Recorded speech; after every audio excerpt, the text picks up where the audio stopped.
Chapter 4:14.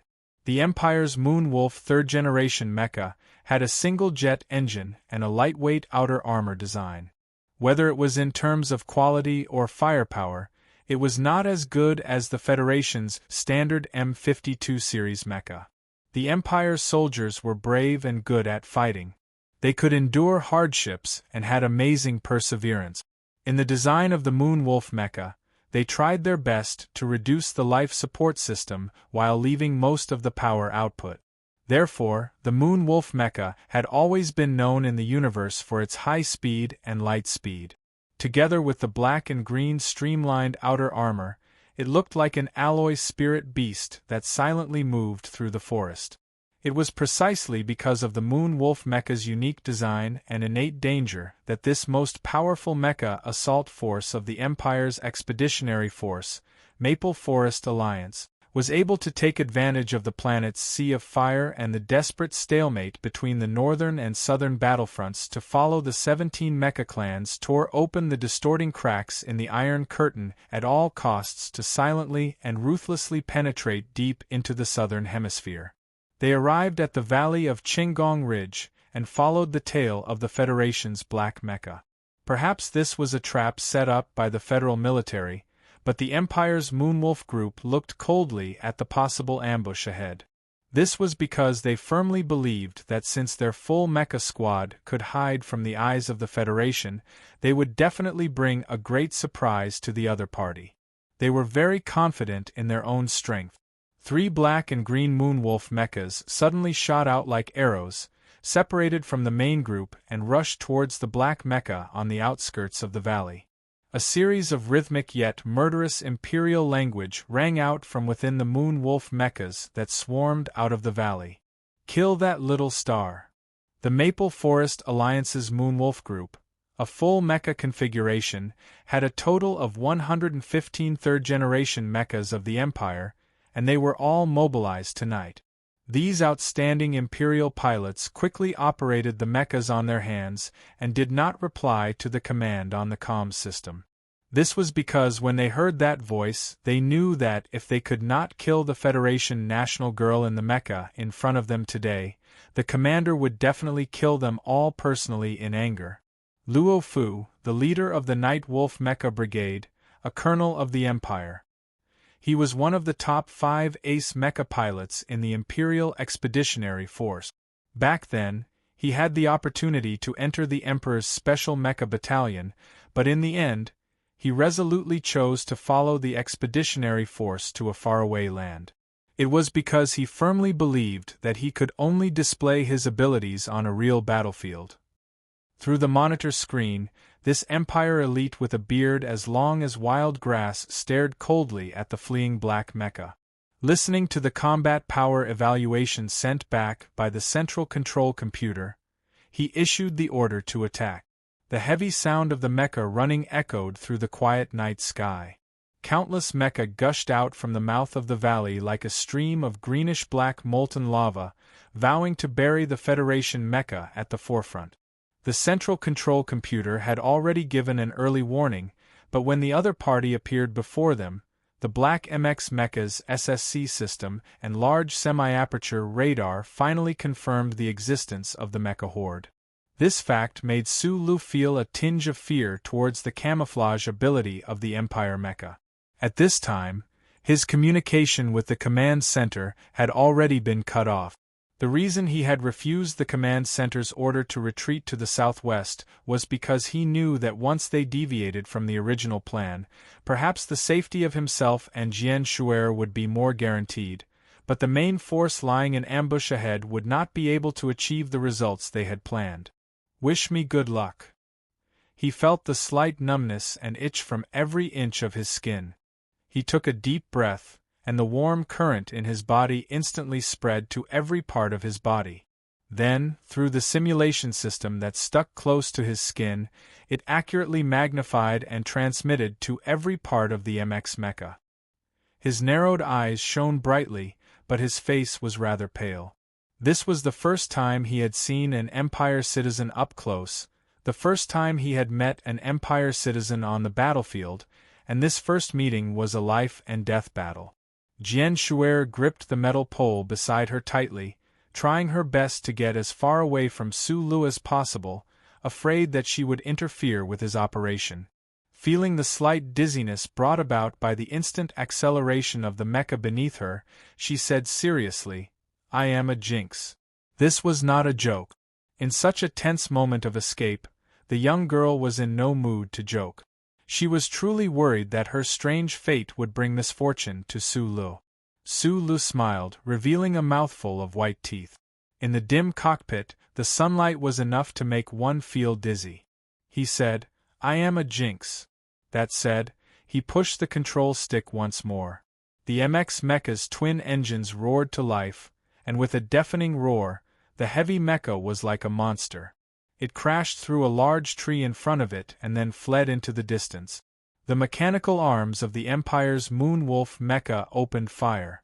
The originally quiet valley that only had the sound of drums was suddenly filled with countless screeching sounds.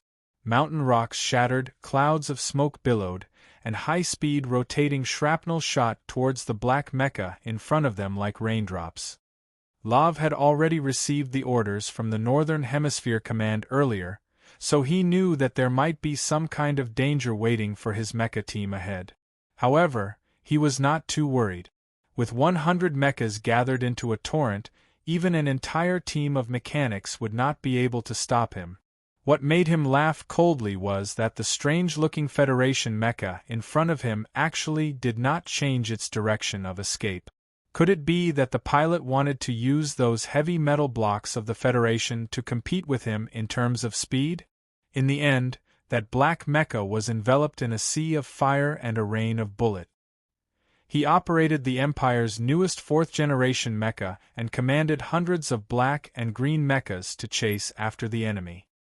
He watched the scene on the screen coldly, waiting for the enemy's mecha to be destroyed and its people to be killed. Stupid bait, stupid trap. However, right after that, his eyes narrowed. This was because he clearly saw that the Black Federation mecha actually charged through the rain of bullets, and there was not a single trace of damage on the mecha's body. How did he do this? Lav stared fiercely at the black mecha that was getting faster and faster. From the dead silence of the communication system, he knew that the three mechas at the front and the subordinate mechas at the back were all shocked by the scene in front of them. Precise dodging within a small area. Who is this pilot? Lav's expression turned serious, and he controlled the mecha below him to instantly increase its speed. In an instant, it rushed out of the dense formation of mechas and rushed towards the black mecha at an extremely high speed. The mechas from the Imperial Moonwolf group were obviously shocked by the super dodging ability of the black mecha, but they did not slow down their speed, especially the three black and green mechas at the front. With the help of the auxiliary rocket engine, they suddenly shot forward and caught up to the back of the black mech. Looking at the Federation mecha that was just inches away from them, and thinking about how the pilot in this mecha was actually able to withstand the previous long-range attack without any damage, the three mechas simultaneously gave up on attacking with firepower and chose to engage in close combat instead. Decades of battlefield experience had already proven that in close combat, the Empire mechas that had the advantage of speed were more agile and had more destructive power, especially tonight when it was 3 against 1. The three black and green Moonwolf mechas stomped heavily on the soft ground, bringing along with them a large amount of black mud. Like three ferocious beasts, they charged forward in parallel, and the alloy blades on their mechanical arms shot out with a whoosh, ruthlessly stabbing towards the back of the black mech. All these actions were completed under the condition of absolute speed. Dodging the long-range attacks of mechas was not too difficult for the current Su Lu. In reality, although the hundreds of mechas from the Empire were like a terrifying iron stream pouring out of the valley, his nervousness was still from his first experience on the battlefield and had nothing to do with cowardice. As the designer, he understood the performance of the Black MX too well, and because of this understanding, he had endless confidence. The Federation's newest generation of dual-engine mecha, appearing on the battlefield for the first time, The Empire soldiers who were caught off guard would definitely pay a heavy price. Following his quick operation, Lin Bian's black MX mecha came to an abrupt halt. With a perfect twist of its body, it avoided the incoming alloy blade from its right. Then, with a seemingly casual but extremely precise punch, it struck out viciously into the cockpit of the Imperial mecha directly behind it. The heavy sound of metal hitting metal rang out, and it was abnormally unpleasant to the ears. Countless night birds in the forest, who were already suffering from insomnia due to the cannon fire in the distance, could no longer bear the heavy burden and flew into the sky, battered and exhausted. That ferocious Imperial mecha did not even have the slightest chance of defending itself against this simple close-range attack of the black MX mecha. The cockpit of the mecha was miserably deformed, sparks flying everywhere as green smoke rose. Amidst the green smoke, the mecha fell powerlessly to its knees on the ground, accompanied by the unpleasant sound of components breaking apart. With one hit, the black MX, in a posture that defied common sense, used its heavy mechanical legs to push off the ground and flew backward. In midair, the huge body of the mecha actually forcefully turned around again. The black MX landed on the ground with both feet, but it did not make any adjustments. It completely ignored the two Empire mechas on the side, and with a roar it once again fled forward. A simple turn, a close-range attack, and it destroyed a Night Wolf third-generation mecha. Lav, who was rushing over at high speed, saw this unbelievable scene, and his face turned extremely pale. As an ace pilot, he quickly deduced that the reason for this shocking result was because the Empire mecha could not react at all in front of the black mecha's high-speed movements.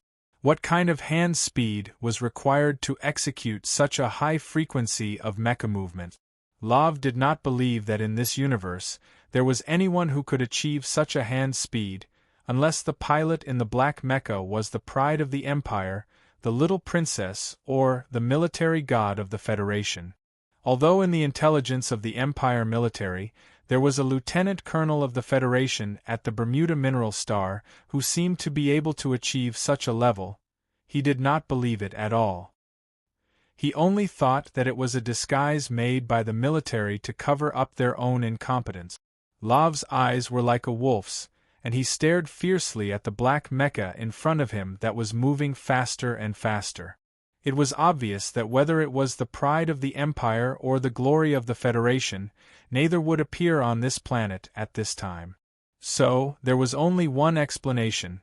The power output and instantaneous explosive speed of this Black Federation mecha had completely suppressed the third-generation mecha of the Empire. Could it be the rumored MX? Chapter 4:15. Listen up. Other than killing the little star, I want that mecha. Captain Lav's cold voice came out of the communication system of the Empire Mecha Group. This ace mecha pilot was shocked by the performance of the Federation mecha, but he quickly calmed down. After confirming that the mecha in front of him was the rumored new MX mecha developed by the Federation, he wasn't scared. Instead, he had a strong desire to capture that powerful mecha. He had more than 100 third-generation mechas from the Empire. More importantly, although the performance of the mecha was important, the piloting ability of the pilot was still the most important factor. The Northern Hemisphere Command had long warned him that the opponent might be a new MX mecha, but he had not paid much attention to it. It was only until that moment earlier, when he had witnessed the terrifying performance of that black mecha in its simple and effortless manner, that he had truly thought of capturing the other for the Empire's research. Lav's piloting and hand speed had already surpassed level 4. Now, he was standing on the threshold of level 5. He was very confident. The corners of his lips curled up in a cruel sneer, and the speed at which his hands operated suddenly increased. The speed of the new Gen 4 mecha which he had been suppressing all this time increased rapidly, turning into a cloud of dust that could devour people as it raced towards the front of the formation. The black MX mecha in front and the intimidating group of Empire mecha chasing behind didn't use long-range heat source weapons. They were chasing and escaping silently. The sound of the mecha running in the valley and in the wilderness was very clear. The entire night started to tremble. A chilling atmosphere was created. The black and green mecha of the Empire sprinted at high speed, kicking up countless streams of dust in their wake. It was an exceptionally spectacular sight. Meanwhile, that black mecha of the Federation, MX, was sprinting silently half a kilometer away. The current scene was like a group of grassland wolves that had smelled blood and suddenly discovered a lone lion. They were unwilling to give up, and they all wanted to rush forward and bite the lion fiercely once, twice, until the lion was torn into thousands of pieces of bloody flesh. In the midst of this pack of savage grassland wolves, there was a black-green mecha of a slightly different shape that appeared larger and more ferocious. Its speed was clearly much faster than the Imperial mecha beside it. In just a few breaths, it had already broken through from the midsection of the mecha pack to the very front. Using the SSC capture system, Sulu easily identified the unique Empire mecha in the field of vision of the helmet. According to the data provided by the Department of Defense, this should be the fourth-generation mecha that the Empire had just successfully developed 7 years ago. The speed and piloting of the fourth-generation mecha made him squint his eyes. He felt a slight pressure. The person in the fourth-generation mecha was a master. "Are you a little dizzy?" Being chased by more than 100 Empire mechas, Su Li's simple and precise hand controls brushed past like the wind, not slowing down in the slightest. Suddenly, he opened his mouth and asked a completely unrelated question.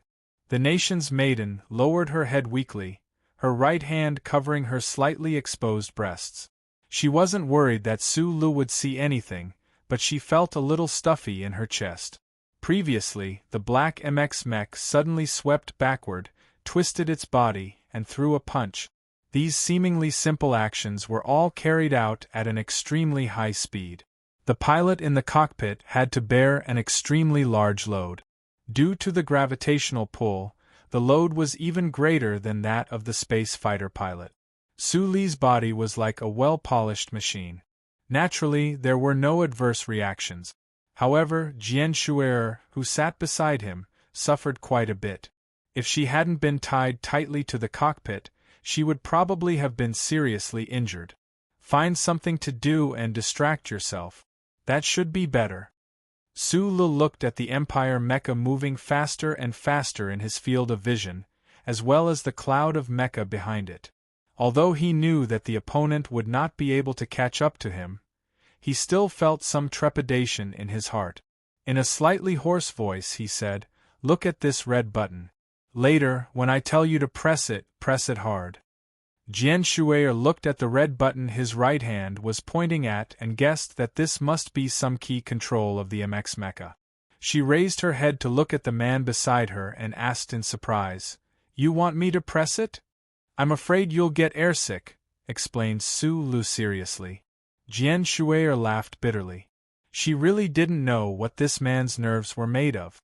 In such a tense situation, he actually had the mood to joke around. Strength-determined attitude. The black MX mecha had not entered overclocking mode, but it still maintained a high enough speed. Although the cloud of Imperial mecha behind it was continuously closing the distance between them and the black mecha with their light weight and high-speed advantage, they were still more than 200 meters away. "Follow him. Don't use your jet acceleration for now. I really want to see where this mecha wants to lead us to." Luo Fu stared coldly at the Federation's mecha in front of him. He was alarmed.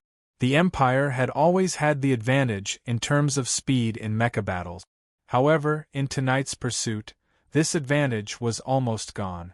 The fourth-generation mecha he was operating had already rushed to the front of the group, only about 100 meters away from the black mecha. However, he did not use any long-range attacks for the time being. The mecha horde ran madly, the earth trembling and dust filling the air, but they were still unable to catch up to that damned black mecha in front. In this spectacular yet silent chase in the wilderness, apart from the stunning punch at the very beginning, Not a single cannon or bullet was fired. It was just silence. However, who would have thought that the black MX in front of them was under so much pressure, and what kind of danger it was taking?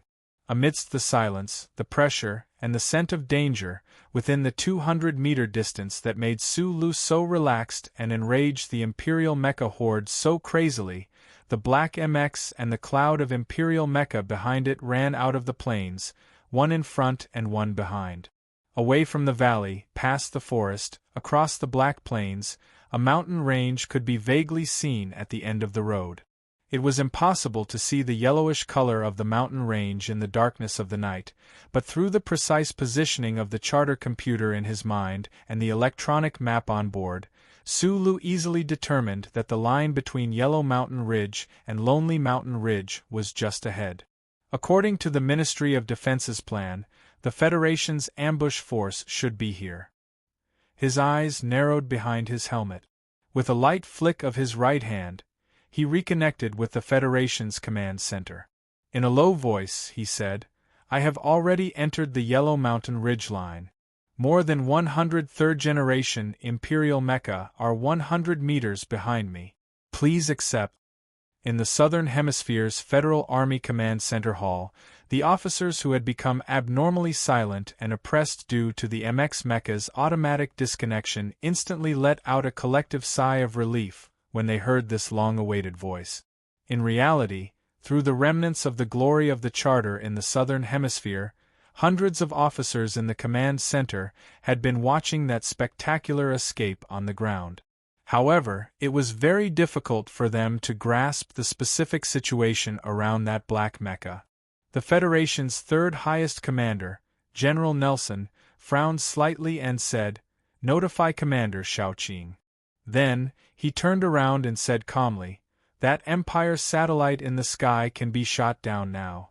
The Empire had 3 autonomous orbit-changing satellites invading the Southern Hemisphere's space. Previously, the federal military had already shot down 2 of them, but they had purposely left one behind. The sinister intent behind this was very clear. The Federation Command Center did not want the Empire to chase after the bait only to lose it in the end. At this time, since the Black Mecha had already lured the Empire's ambush team into the encirclement, what was the point of leaving this orbit-changing satellite? General Nelson's expression was relaxed, but his heart was not. The Federation's third defense line was still enduring the crazy and bloody continuous attacks of the Empire's armored forces. Otherwise, he would not have watched the Moonwolf group break into the Southern Hemisphere without doing anything. Although they were luring the enemy in, the number of enemies they lured in seemed to be too many and too strong. Du Shaoqing, I hope your Iron 7th Division can be as powerful on the battlefield as it was in the drill, General Nelson thought to himself as he looked at the electronic map on the large screen.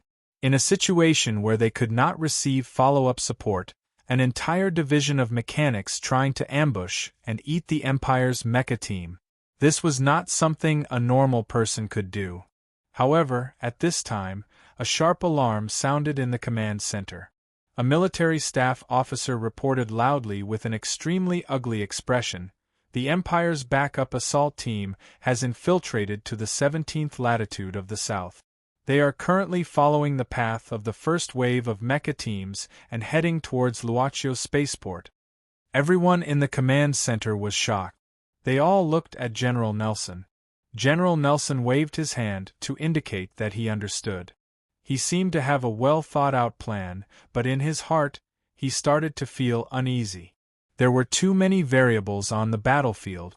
The Federation took the initiative to lure the Empire's people to invade the South, but they did not expect that old general of the Empire to actually show a suicidal attitude and launch a direct attack by a large group that had never been seen before in the past 10 years.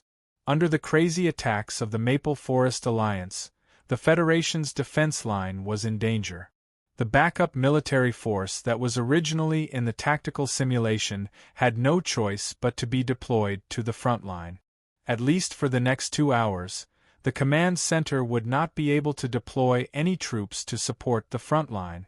General Nelson's expression was serious.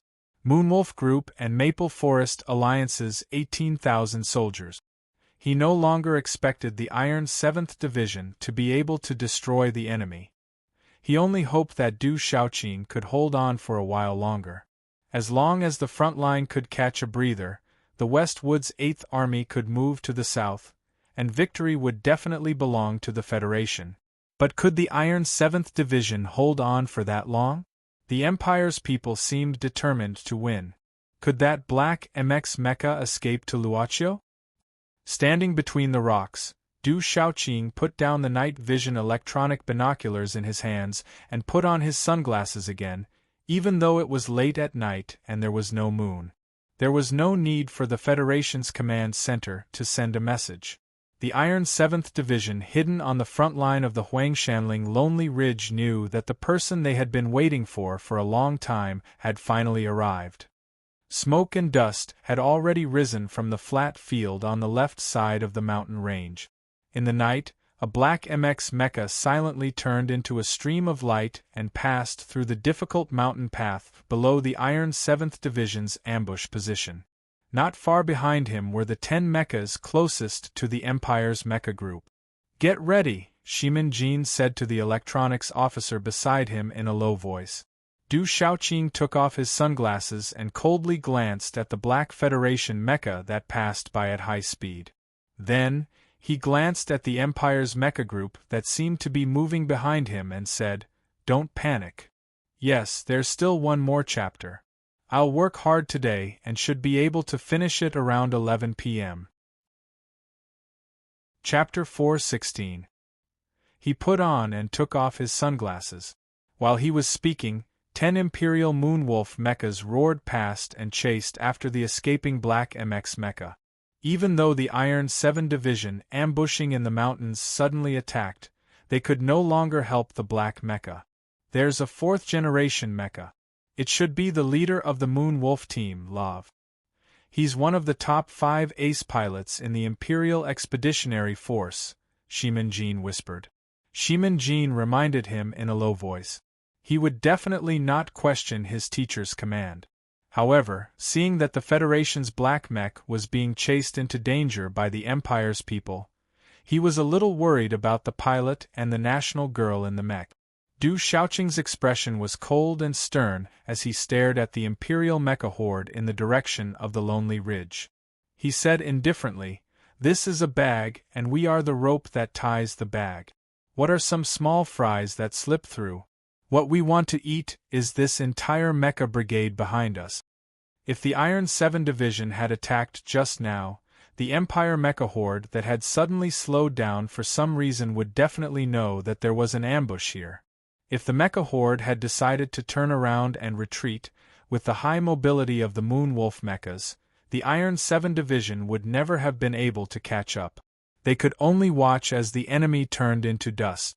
As for Love, the ace pilot of the Imperial Expeditionary Force, this iron-blooded teacher didn't care at all. "The Ministry of Defense asked us to ensure the safety of Jian Shuer," Shimin Jin said in a low voice. Du Shaoqing lowered his eyes slightly and said, "The one driving the Black MX is Su Lu. He won't die so easily." Shimin Jin was shocked. He silently retreated to the back and nervously began to prepare for the Imperial Moonwolf Group's arrival. However, what made him and the soldiers of the Iron 7 Division uneasy was that, for some reason, the Empire mecha horde outside of the ambush not only slowed down but also showed signs of stopping. In the mountains it was quiet. At this time, the latest battle situation from the Federation command reached Du Shaoqing's ears. He was silent for a moment, then he took a deep breath, raised his head, and looked at the horizon in the distance. Maple Forest Alliance's final trump card, that reserve assault brigade, had also come? Commander Du Shaoqing had a complicated expression in his eyes. The bait plan of the Department of National Defense had lured in an army that was twice their size. However, the command center couldn't send any reinforcements. If Maple Forest Alliance's assault team and mechas were able to tear apart the bag and attack Luochio Airport, they would be able to threaten the side of the military supply depot. the Federal Army would be in absolute danger. General Umburi from the Northern Hemisphere was able to create such a situation out of the impossible. It could be said that he was a godly commander. Decades ago, on the same planet, in the same mountain range, the same Iron 7 Division, once, under almost exactly the same circumstances, they fought a bloody battle of life and death. That battle made the Iron 7 Division famous in the media. Except for the leaders of the federal military, no one knew that it was the fatal mistake made by the Iron 7 Division at the beginning of this bloody battle that led to the heavy losses of the federal military. It seemed that tonight on the front line of Huangshanling Lonely Ridge, there would be another extremely tragic sniper battle. Du Shaoqing quietly looked at the night sky and thought silently in his heart. Did his father stand in the same position as him? What was he thinking at that time? History seemed to be repeating itself, but the result would definitely not be the same. He coldly unbuttoned the collar of his trench coat and turned to face the officers of the division headquarters. He said calmly, "A brigade of 18,000 people is on its way here. I will only give you 1 hour. You must eat these 100 ugly Imperial mecha." Without air support, without a missile base, an entire division wanted to eat an entire Imperial mecha brigade, an entire mecha brigade with 100 third-generation Moonwolf mecha. Whether it was in the military academies teaching materials or in a real battle, this had never happened before, because this was something that was impossible in the first place. However, after the senior officers of the Iron 7 Division heard their division commander's words, they only nodded firmly in silence. This was the first battle after the Iron 7 Division returned to the front line. They must win. Shimin-Jin stood behind her division commander, who was looking at the electronic map for the last time. Looking at her division commander's slightly trembling body, she suddenly felt a little sour in her heart. She said in a low voice, "The Imperial Mecha Group is obviously waiting for reinforcements from the brigade at the rear. What if they still refuse to come in after 10 minutes? Should we move forward with Operation Lightning?" "No need." Du Shaoqing raised his head and took the hot towel from the orderly. He wiped his face in the darkness of the valley and said, "The Imperial soldiers are brave and impulsive. If we kill their leader, they will naturally go crazy." Shimin-Jin was stunned. She thought that the commander of the Moonwolf group, Luo Fu, had already chased after Su Lo. How could they kill him if they stayed in the mountains? Let the battlefield communication system scan a radius of 50 meters. "I want to talk to that black MX. Du Shaoqing folded the towel and passed it to the orderly. "You guys wait for the brigade at the back." Commander Luo Fu left the mecha group and led the 9 most outstanding third-generation mechas under his command to chase after Ling Lan. Before he chased after Ling Lan, he gave an important order to the entire mecha brigade through the communication system. The ambush at the front line of the Yellow Mountain was not the most important part of the war. However, it was the most important part. The headquarters of the Maple Forest Alliance in the Northern Hemisphere had long confirmed the possible locations of the Federation's ambush. They had even accurately calculated the ambush forces that the Federation could mobilize at this time by analyzing the takeoff and landing frequency and the garbage volume of the 2 major airports in the Southern Hemisphere in the recent months. "It's just one division." A disdainful sneer appeared on Lav's face. He was sure that the Federation commander hiding in the mountains wouldn't dare to expose himself just because of these 10 mechas. Therefore, he bravely passed through the mountain path and chased after the black Emek. He said coldly to his subordinates through the communication system, "After I destroy that black Emex, I will come back and meet with you guys." Su Lu didn't know that the master in the Moonwolf 4th-generation mecha behind him was saying that he was going to destroy him with a confident and arrogant tone. At this time, the mountain path was ending and Luocho Airport was not far away. The escape with the nation's young lady was coming to an end. He was unusually calm and relaxed. However, that insensible old man told him that other than the mecha brigade at the back, the Empire had actually sent out the assault brigade, their trump card. In the military system of the Empire, a brigade was more powerful than a division of the Federation. The Federation headquarters didn't tell Su Lu this information. In their opinion, Su Lu was lucky enough to bring Jian Shu'er safely to Luoqiu Airport. Plus, the ambush behind them had nothing to do with him. He didn't know which brigade was ambushing them at the front line of the Huangshanling Lonely Ridge. However, from the old bastard's prediction, this brigade would definitely be in a terrible situation. At this moment, the military channel of the MX Mecha rang. Su Lu was very familiar with the voice, but he didn't like it. "I'm Du Shaoqing. I'm one of the 10 mechas chasing after you. The one in the 4th generation mecha should be the brigade leader, Luo Fu." "Su Lu, kill him." Su Li's eyes narrowed in shock. Only now did he know that the ambush was actually carried out by the Iron 7th Division. In the channel, that iron-faced commander's voice was as cold and direct as it was a few months ago. It sounded extremely rude, but he knew this person very well. This time, the other didn't use his military position to order him around. This was already very different. He only needed half a second to think. He narrowed his eyes, opened the universal channel, and said a single word. "Okay." In one of Master Schiller's plays, there was a mentally handicapped person who loved to run.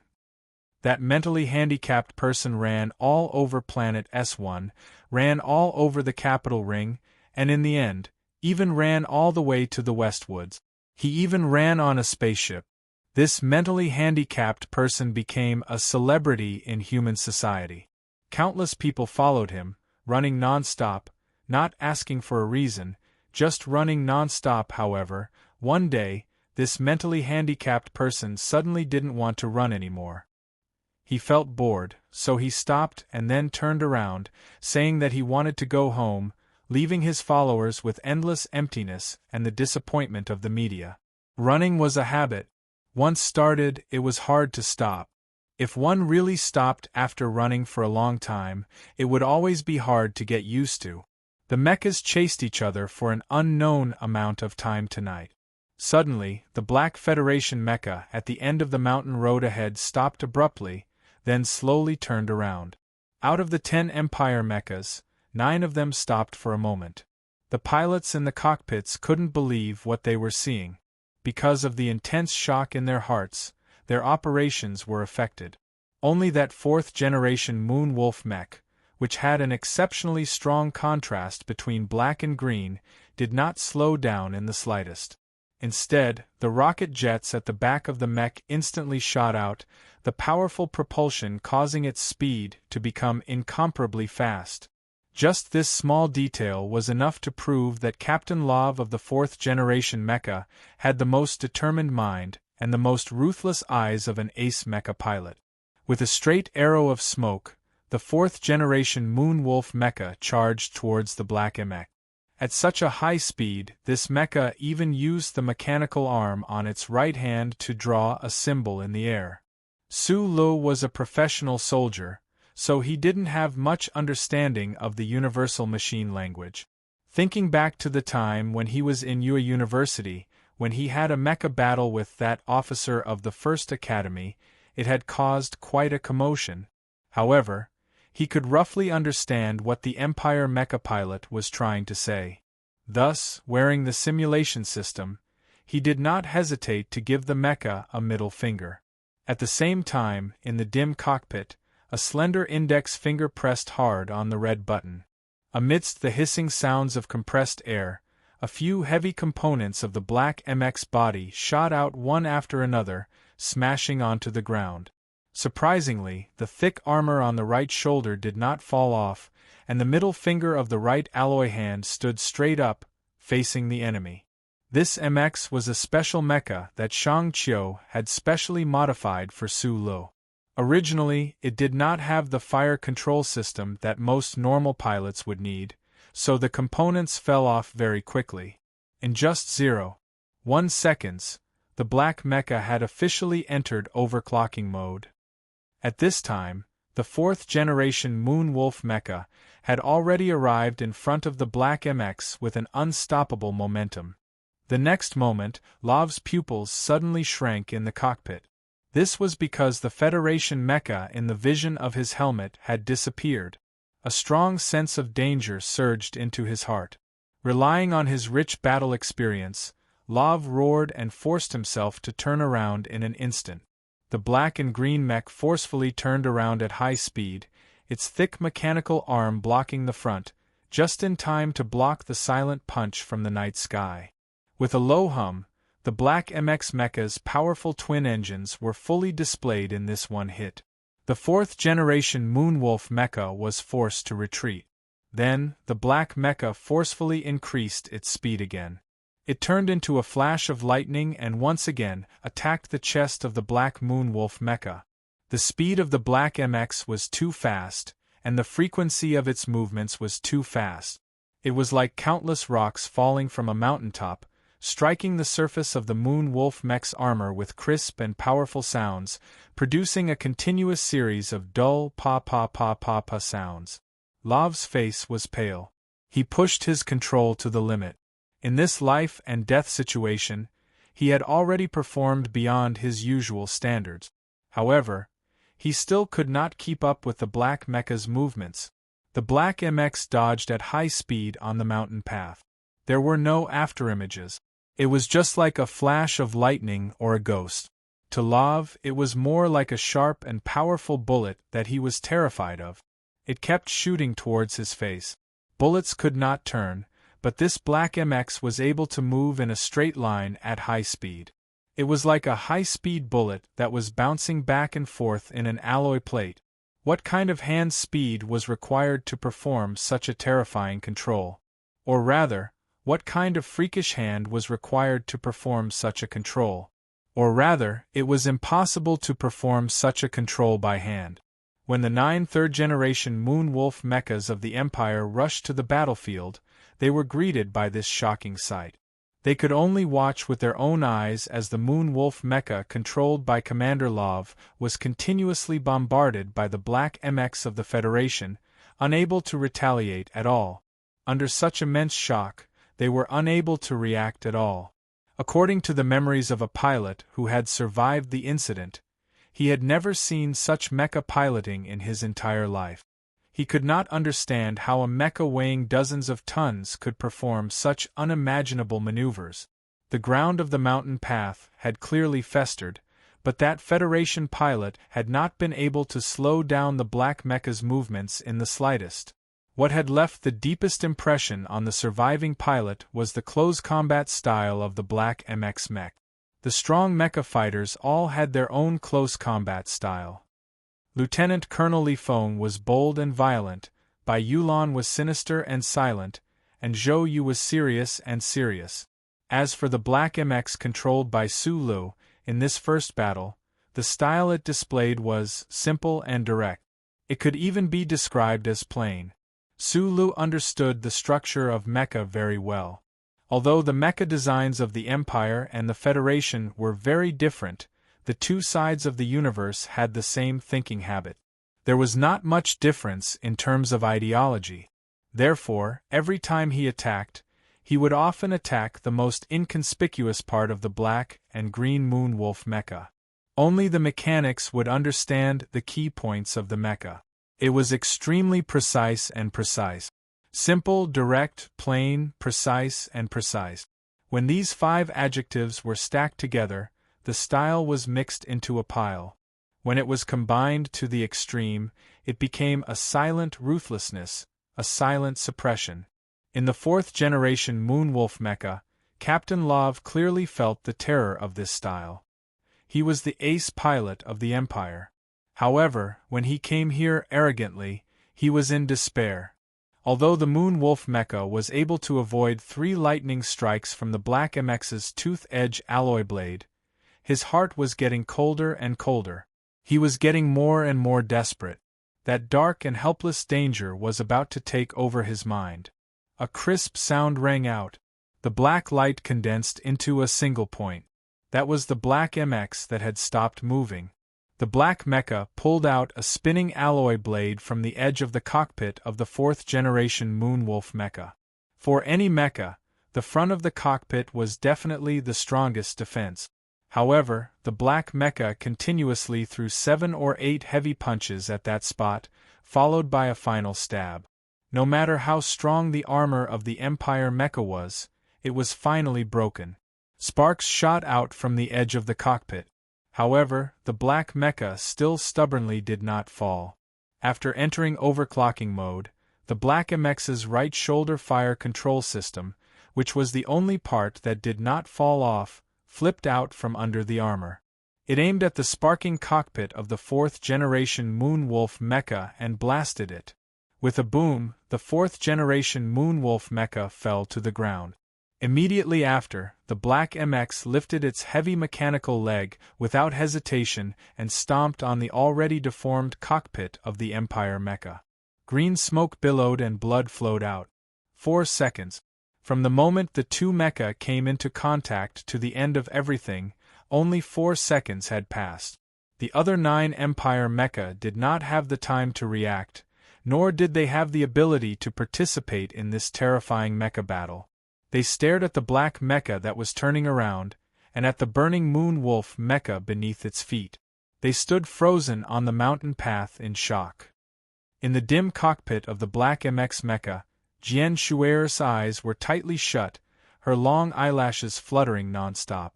Due to the high frequency of the mecha battle, the young girl's face was pale from the concussion.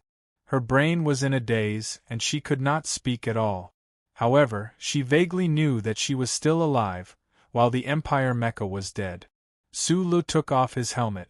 Large amounts of sweat flowed down his forehead, following the smooth simulation system and flowing down to the water level of the cockpit.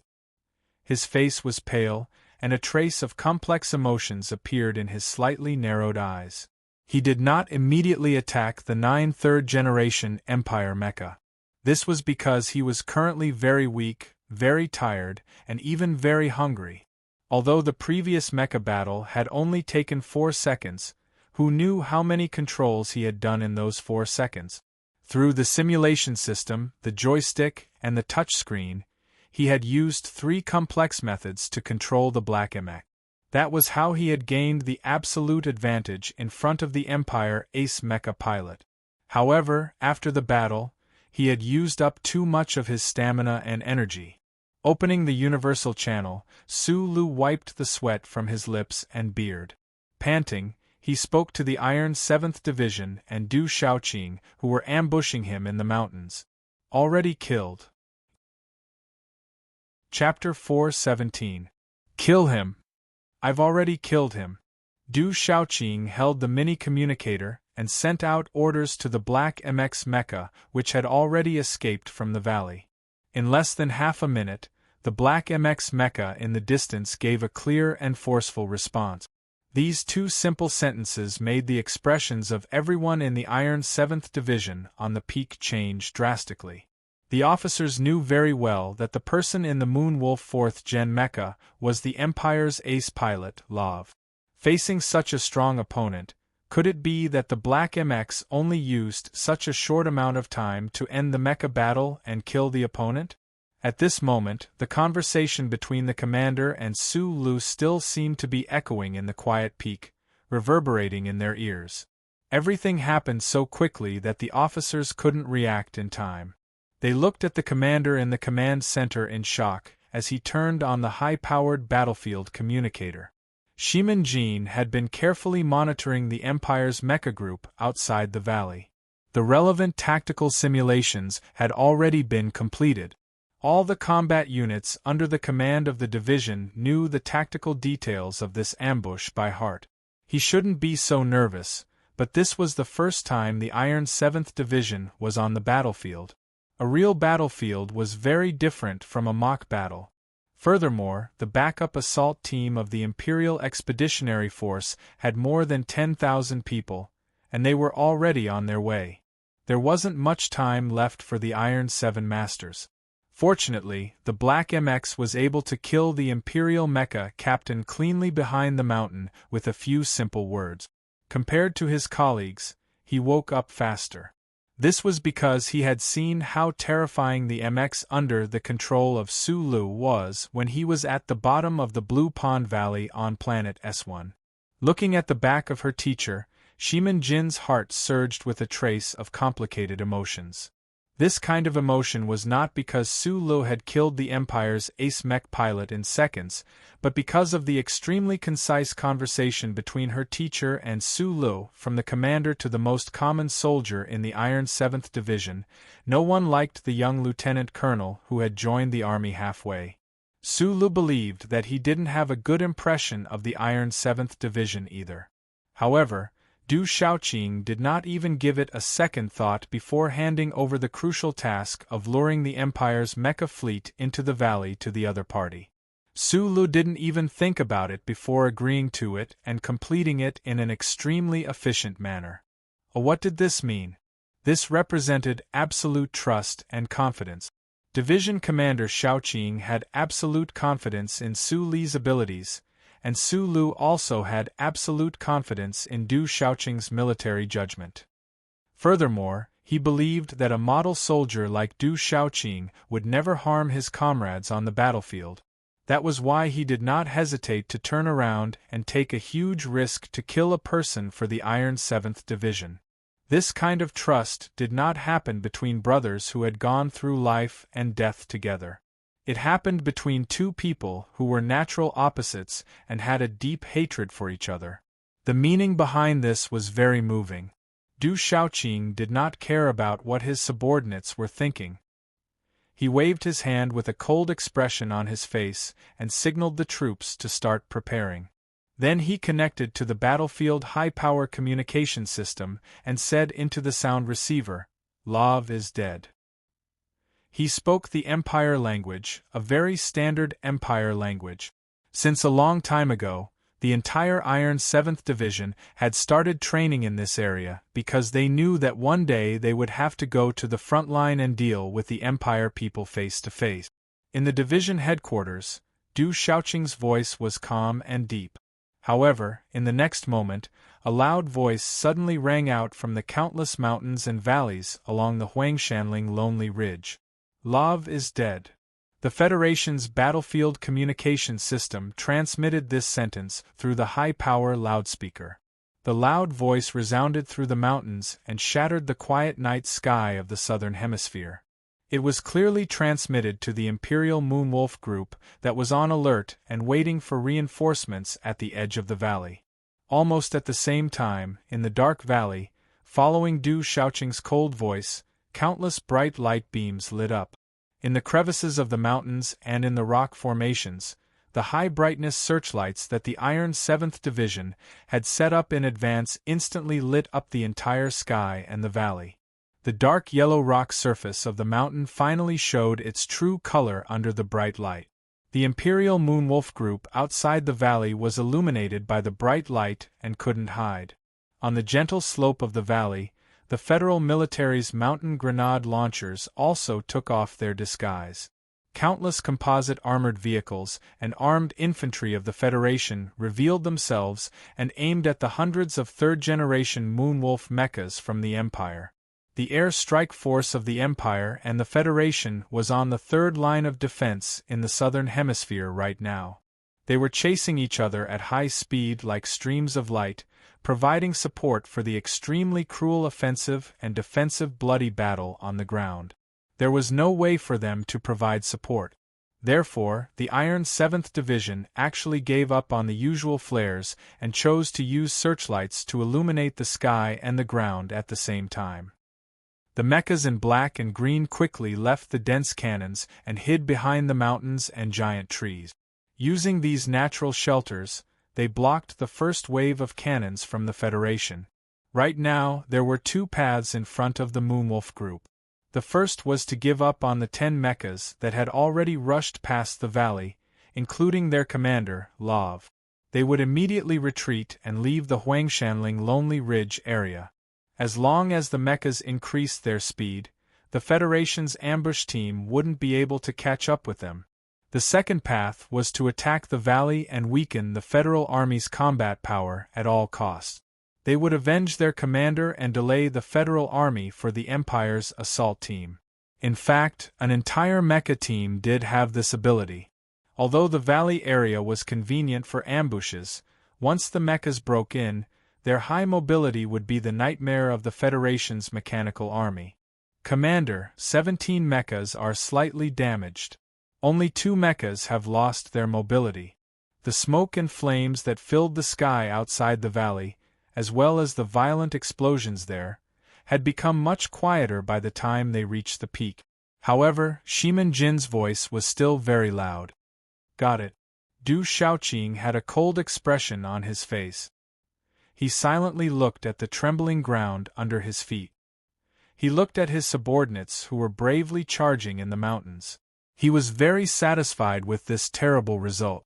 Iron 7th Division's first round of cannon fire didn't cause any real damage to the Empire's high-speed mechas. On the contrary, it gave the Empire's soldiers a strong sense of confidence. According to the calculation of firepower, there was indeed only one Federation mechanic in the mountains. How could a division be able to stop their iron stream charge? Between the two completely opposite paths, the Moonwolf group chose the latter without hesitation. The shock and pain caused by Commander Lav's death turned into courage and bravery. 100 black and green mechas instantly broke through the thick fog of gunpowder and charged into the valley. The iron stream charge rushed in, stirring up a frenzied cloud of dust. The collective charge of the heavy mechas looked so unstoppable that even the mountains under the searchlights started to tremble. High mobility, powerful firepower, and a mecha design that was extremely suitable for mountainous warfare turned the Moonwolf group into a ferocious mountain-splitting axe. They viciously chopped down on the encirclement of Iron 7th Division. Countless dull sounds of metal clashing rang out in the valley. The sound of bullets and cannons shook the sky. The Empire's mechas were like countless black shadows, moving freely in the front line of Iron 7th Division. They were ferocious and incomparably sharp. In an instant, they continuously charged forward a distance of 700 meters. In front of this kind of iron stream charge, the slow tanks and armed infantry couldn't react at all. In the process of charging forward, the Moonwolf group's advantage in speed was displayed to the extreme. Find their M52s. Closely monitor the activation frequency of the anti-mecha mine array. The company leader's Moonwolf mecha fiercely shot out a rain of bullets, turning the Federation soldiers 100 meters away into pools of blood. At this time, there were countless flames of anger in his heart. He only wanted to help the main team behind him delay this Federation division, but he didn't let down his guard. In the headquarters of Iron 7th Division, Shimin Jin's expression was solemn as she looked at the rising casualty count. Finally, she couldn't help but look at her division commander. Du Shaoqing wore sunglasses and sat silently on a large rock. He looked at the tragic battlefield below. Looking at the fierce yet cautious Empire's mechas breaking into the ambush circle, he knew that the enemy's backup commander hadn't truly gone crazy. He opened his mouth and said, "Wait a little longer." Shimin Jin's heart tightened. It should be known that every second they waited, more of their comrades would die. What my division commander needs now is time. He must succeed in one strike. We can't let this pile of mechas drag on until the 10,000 people behind us arrive. Du Shaoqing slowly closed his eyes under the sunglasses and said, "Only victory and defeat, not life and death, this is war." Chapter 4:18. The tongues of flame that shot out from the front of the mechanical arms of the black and green mecha were actually high-speed and sharp bullets. They hit the cliffs of the valley and splashed out countless fragments. 3 Federation soldiers hiding behind the hidden fortifications were hit and fell to the ground. In just a moment, the 3 fresh corpses were turned into cloth bags filled with bright red material. Tongues of flame sprayed out everywhere. Countless amounts of soil were flipped up and the tanks were set ablaze. Amidst the continuous and terrifying sounds of machine guns, the sturdy base at the bottom of the mountain was riddled with holes. Blood and broken limbs flew everywhere. The most terrifying thing was the mobility of these black and green mecha. Under the crazy barrage of the Federation's mountain howitzers, most of them still managed to survive. The Empire's mecha group was like a pack of tireless grassland wolves. They cruelly and crazily rushed into the ambush area of the Iron 7th Division. They bared their sharp fangs and bit viciously at the Federation's base. Then, using the fastest speed possible, they changed their formation and broke into smaller groups. Taking advantage of the occasional collapse of the Iron 7th Division's front line, they split into a dozen small groups and spread out in all directions. Following the natural water line and gentle slope of the valley, they launched a second charge. Screeching sounds rang out. The soldiers of the Iron 7th Division, hidden in the mountains, had been silently and resolutely counterattacking. The bullets fired by the Federation's 21-26 sniper rifle hit several Empire mecha. However, they only left light gray marks and dense dents on the sturdy alloy armor. One of the Imperial mechs raised its right arm and fired its main cannon at a 32-degree angle. Along with a heavy roar, the powerful cannon fire didn't hit the target. Instead, it hit the quick-solidifying concrete structure of the fortification. The explosion caused the quick-solidifying concrete to shatter and splatter in all directions. Of the 5 Federation soldiers hiding in the fortification, 4 were instantly crushed to death by the rock. Blood flowed out along the remnants of the explosion and the cracks between the rock. There was still one soldier who did not die immediately. The helmet he was wearing blocked most of the high-speed rocks, but his goggles had been shattered. He screamed in pain, and his face was covered in blood and exposed muscles. In the last moment of his life, he raised the MP5 submachine gun in his hand and fired non-stop at the foot of the mountain. Both of his eyes were blinded, and blood was flowing down his face. The submachine gun in his hands was shooting out flames, but it was aimless. He couldn't hit the black-green mecha in front of him at all. The next moment, he missed a step and fell down the cliff. The Empire's black and green mecha coldly watched this scene. Without any hesitation, it continued to charge forward along the gentle slope. But from the side, a ponytail-heavy rocket fired over with a whoosh, accurately hitting the side of the mecha's abdomen. After the loud explosion, there was a dull sound of metal parts rubbing against each other. The outer armor of the Empire's mecha's engine was severely damaged, and its power output was occasionally affected. Its originally high-speed movement mode was suddenly slowed down. It was only delayed for a moment, and 7 or 8 precision-guided rockets from the Federation flew at high speed from all directions at the same time, hitting the heavy and huge body of the mecha. The sound of the explosion and the blinding light kept flashing. This Empire's mecha was burnt black, and its parts were severely damaged. Its balance was completely disabled, and it fell down the cliff in a tragic manner, turning into a pile of alloy garbage, just like that Federation soldier just now. Such a tragic scene of a battlefield appeared below the Yellow Mountain Ridge, below the Lonely Mountain Ridge. The wolf pack of the Empire's mecha brigade spread out at high speed. Wherever they charged, battle would break out there. Tragic scenes could be found everywhere. Every Federation soldier who had died in the mountains actually had a life story that belonged to them. However, at this moment there was no extra time to reflect on it, to sigh with emotion, because this was a battlefield. This was war. Today's ambush was the first time the Iron 7 Division had been on the battlefield. Facing the ruthless and crazed mecha of the Empire, feeling the explosions of fireworks in the valley, hearing the familiar cries of pain around them, and seeing the shattered and burning corpses of their comrades lying between the rocks and cliffs, they finally understood that the battlefield was not a drill. Their dead comrades wouldn't be able to stand in front of them again just by removing the death indicator on their bodies like before. Under the high-speed charge of the Empire's mecha, the first line of the Iron 7th Division's ambush was showing signs of chaos and even being defeated. No matter how strict Du Shaoqing's management was, and how calm his command was, after all, an army was made up of people, not real machines. The soldiers of the Iron 7th Division were as firm and unyielding as their commander, Shaoqing. However, their fingers would get tired when they used the armor-piercing heavy machine guns. They would tremble, they would cry, they would laugh, and they would feel pain. And now they were even a little confused and scared. But they were the Iron 7th Division after all. The Iron 7th Division, the trump card of the Federation, had never lost in military exercises for 10 years. After 10 years, they had returned to the Westwoods, to the front line, to the 5460. How could they be defeated by fear? With their pride, their perseverance, how could they allow themselves to be defeated?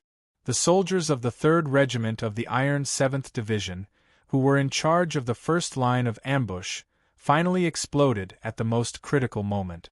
They stood up from the cliff, wiped the ash off their faces, endured the pain from their wounds, and ignored the high-speed Empire's mecha charging towards them. Using the corpses of their comrades who had died under the Empire's alloy blades as motivation, they roared and launched their counterattack. The bravery of the soldiers of the Iron 7th Division wasn't enough to change the situation on the battlefield. An Imperial mech squad originally had the ability to fight head-on with an entire Federation division. Plus, this was an ambush battle in the middle of a mountain range. The high mobility of the Imperial mech squad gave them a natural advantage.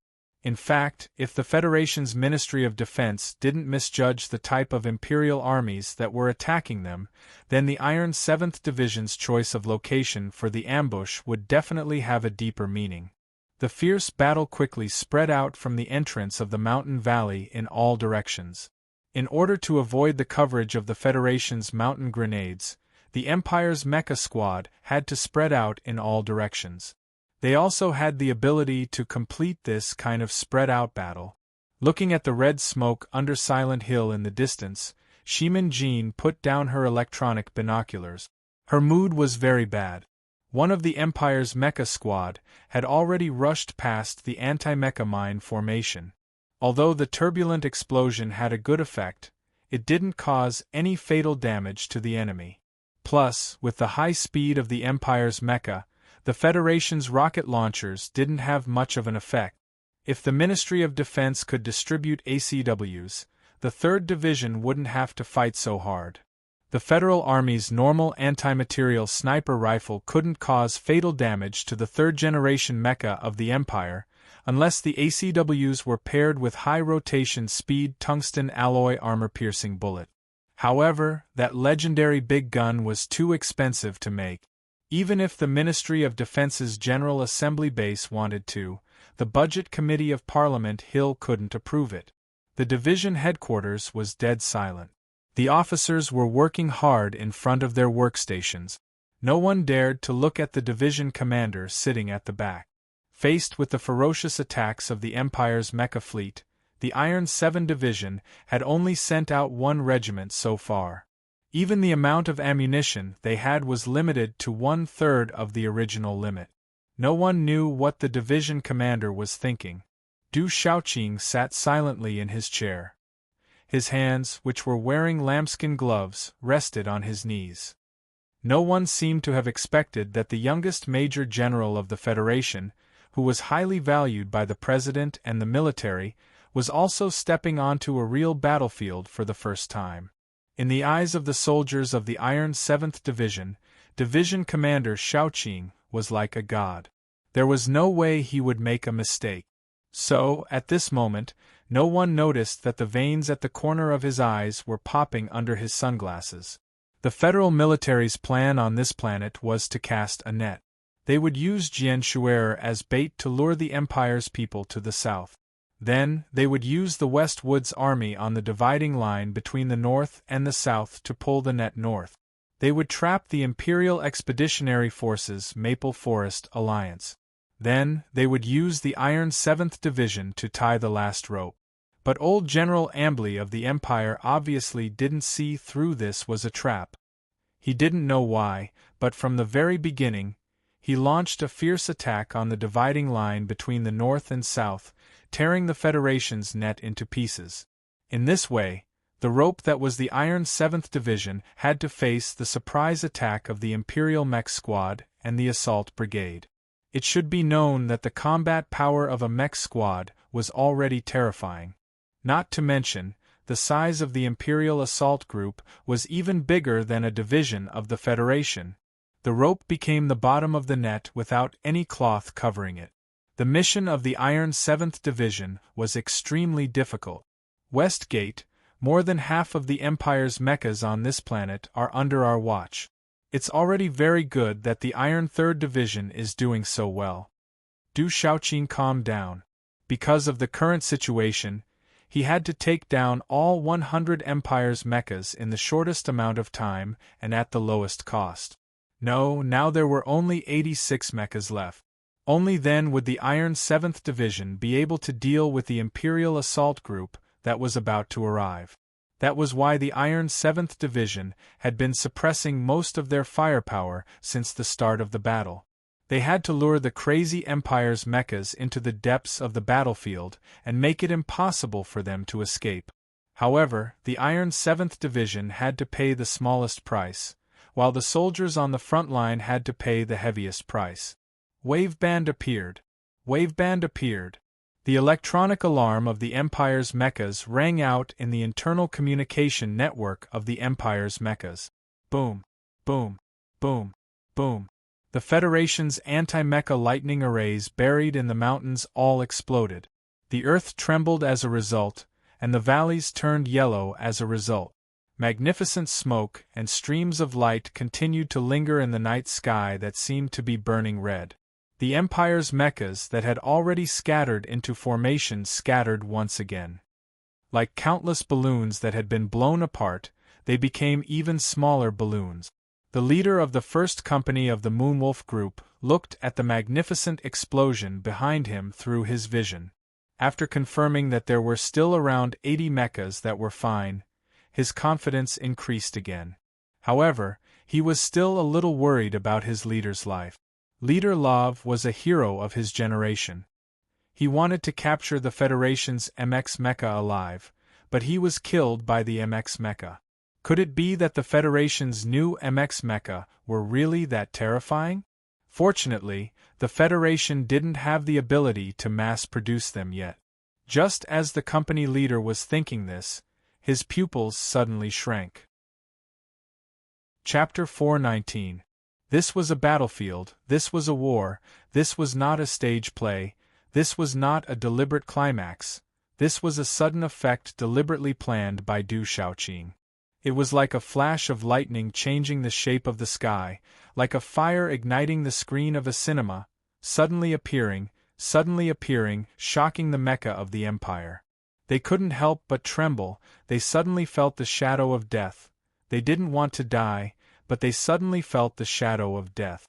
The black and green mechas scattered across the wide mountainous area, the Empire's mechas that once showed their powerful mobility in the first wave of attack, showing off their ferocity and ruthlessness, at the foot of the Yellow Mountain Ridge, at the foot of the Lonely Mountain Ridge, under the huge yellow rock, under the burning debris, all of them froze on the spot like their platoon leader, because they all realized that there was one or more black mechas in front of them. The Black Federation mecha didn't look very strong, but as the people of the Empire always said, judging a book by its cover was the road to death. A slender body didn't mean that it was delicate, not to mention that these mechas looked so familiar. Just like 2 hours ago, they kept running under their eyes, but they could never catch up with that mecha. MX? Federation's MX? A single mecha was a terrifying killing machine, and a group of 100 mechas was an alloy flow that was hard to resist. Even an entire mechanic would find it hard to resist their high-speed, agile, and ruthless battle style. What was this terrifying group of Empire's mechas afraid of? Cannon formation? There wouldn't be any in the mountainous area. High-speed missile launch? The missile bases of both sides were firing with all their might, but those missiles that were rampaging in the night sky were miserably flying back and forth in the air above the dividing line between the north and the south. Fighter jets attacking the ground? The Federation's fighter jets were fighting with the Empire's Night Wolf fleet at Zaiqiu Airport, and they also had to closely guard the sky above Luoqiu Airport. At the front line between the Yellow Mountain Ridge and the Lonely Mountain Ridge, at this moment in the middle of the night, what was the Imperial mech squad afraid of? In fact, the platoon leader knew very well that the enemy of the military mechas could only be the military mechas. At this moment, unless the Federation sent out a group of M-Series Federation mecha to deal with him, the Empire's mecha squad would obtain the final victory. But how could a mere Federation mecha operator have so many M52 mechas? It should be known that in that society that was all about bullshit elections, there was no such thing as a full mecha operator. The platoon leader's thoughts stopped there, the Federation mecha operators in the valley, but these black mechas that appeared between the mountains and the giant rocks, what were they? A black light flashed, and 3 black mechas from the Federation mechas flew across the sky and rushed downwards. The first of the Federation of Mechas the Empire, and the first of the Federation of the Federation, and then collapsed under the 3 continuous 3 attacks amidst the deafening boom. The Empire's dark green mecha tumbled down the mountain like a piece of metal before exploding abruptly. Everyone was stunned. This was mainly referring to the pilots of the Empire's Moonwolf mecha team. They had already confirmed the death of Captain Love. However, right after that, they stared in shock at the captain of the first squadron. Like a rubber ball, he was kicked down the hill by the Federation's mecha and turned into a ball of fire with a chilling aura. MX! Be careful! It's the Federation's MX. In the internal communication system of the Empire mecha squad, sharp, angry, and desperate screams rang out. They were not afraid of ambushes, nor were they afraid of the Federation's Iron 7th Division's so-called tactics, but suddenly faced with the new Federation mecha that completely overwhelmed them. Finally, they felt fear. Not all of the Empire mecha were like their poor captain, facing 3 black Federation mecha MX alone. The more common situation was when a black mecha stood up silently in front of 3 or 4 Empire Moonwolf MX 3rd generation mechas. The Federation mecha tore off its yellow cloth disguise and stood up silently and coldly. It suddenly appeared, but it was as if it was a stream from the north of this planet. From the peak of the mountain, between the rocks and below the valley, it charged at high speed, and viciously pierced into the Empire mecha squad that had already scattered into countless small teams. More than 20 black mecha shadows suddenly burst out and spread out in all directions. The heavy mecha's rapid footsteps made the rocks in the valley fly up into the air. The sound of cannons, alloy knives cutting through the air, and explosions rang out one after another in this battle zone that was dozens of kilometers in radius. Flames, gunfire, and main cannons continuously lit up the entire sky and countless remote corners. The most common scene on the battlefield was a black Federation mecha MX charging into the small team formation of 3 Empire Moonwolf MX 3rd generation mechas, as if it didn't care about its own life. In just a short few seconds, more than 10 mechas were destroyed, and flames rose into the sky. All of the Moonwolf Group's pilots could see that these Federation mecha MX that had been in hiding for a long time were obviously not as strong as the Black MX from before. However, no matter if it was instantaneous speed, fire control system, or everything else, the Black MX that the Federation had hidden in ambush was ahead of their own mecha in every aspect, and it was hard for their own mecha to retaliate. Even if it was 1 against 3, or even 1 against 4, it was still the same. Iron 7th Division's long-awaited lightning-fast attack began with the lightning strikes of the 20 black MX mechas. Loud explosions rang out in the vast valley from time to time, and clouds of smoke rose into the night sky. No one knew how many Empire mechas had tragically exploded in this short period of time. The low humming sound of engines rang out again under the Huangshanling Lonely Ridge. Countless composite armors and strong firepower troops swarmed out of the seemingly empty fortifications and valley like a swarm of ants.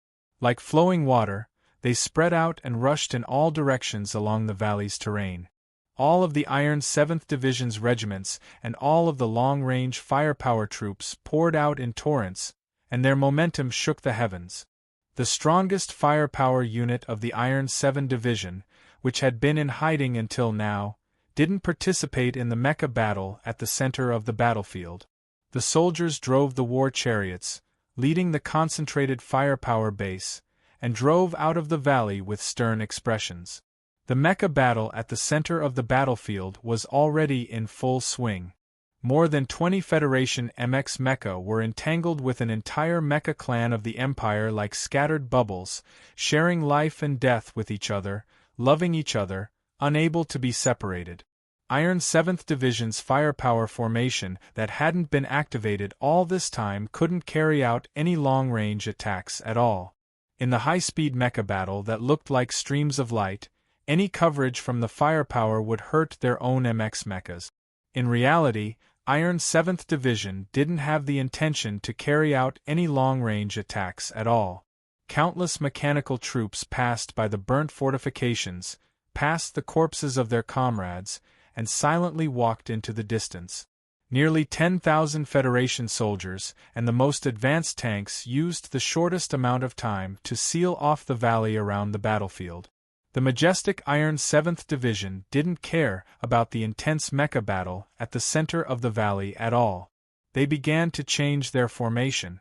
Accompanied by the low and frightening rumbling sounds of engines, one regiment even left the battlefield and entered the edge of the wild forest outside the valley in the northwest direction. 4 regiments silently took up their respective positions and aimed all of their firepower control equipment at the night, at the Imperial assault group that was about to arrive. 4 mecha divisions drove away from their positions at high speed and followed the military path at the bottom of the valley to seal off the 4 exits of the valley battlefield. They began to quickly and nervously set up a pomegranate cannon formation. Looking at the deployment of these troops, it seemed like they wanted to seal off all of the exits of this mountainous battlefield. The Mecha Division soldiers in the northwest direction, who were responsible for using their own lives and cannon fire to seal off the exits, didn't even have time to complete their orders before they saw 7 heavily damaged Empire Moonwolf 3rd generation mechas turn into streams of light and fly past their positions. Battalion Commander. All of the Federation soldiers thought that they had made an unforgivable mistake, but they immediately relaxed. This was because a Black Federation MX mecha was chasing closely behind the 7 damaged Empire mecha, whistling through the air as it chased after them. Forcefully seal off all signals for 3 minutes. Don't worry about your own command system. I want the Empire people to not make a single sound in these 3 minutes. I don't need any command right now. The troops at all levels will do as they see fit. Fight however you want. On a lonely mountain peak, the lonely Du Shaoqing stood in front of the electronic map. Looking at the situation on the battlefield, he bowed slightly and said indifferently, "I only want you to destroy all of these Empire mechas within 3 minutes." "Yes, Commander." The MX mecha had completely suppressed the Empire mecha group at this time. Iron 7 Division's electronic troops had already begun their overflow attack. Although the Empire's communications were completely blocked, Iron 7 Division's own battlefield commands were also completely ineffective. The officers couldn't understand this kind of military order, but they definitely accepted it. This was because they firmly believed that any order from Commander Shaoqing had its own deeper meaning. When the Ministry of Defense drafted the plan for tonight, the Federation only had 230 MXs. Our Iron 7 Division, a division, took 1/10 of that. This is the absolute trust the President and the Ministry of Defense have in my division. Du Shaoqing slowly straightened his body. Looking at the Black Federation MX mecha on the screen, he said, "I never doubted that we would win this battle, but this victory is not enough." After saying this most outstanding young man of the Federation took off the sunglasses on his nose and rubbed the space between his eyebrows, looking slightly tired.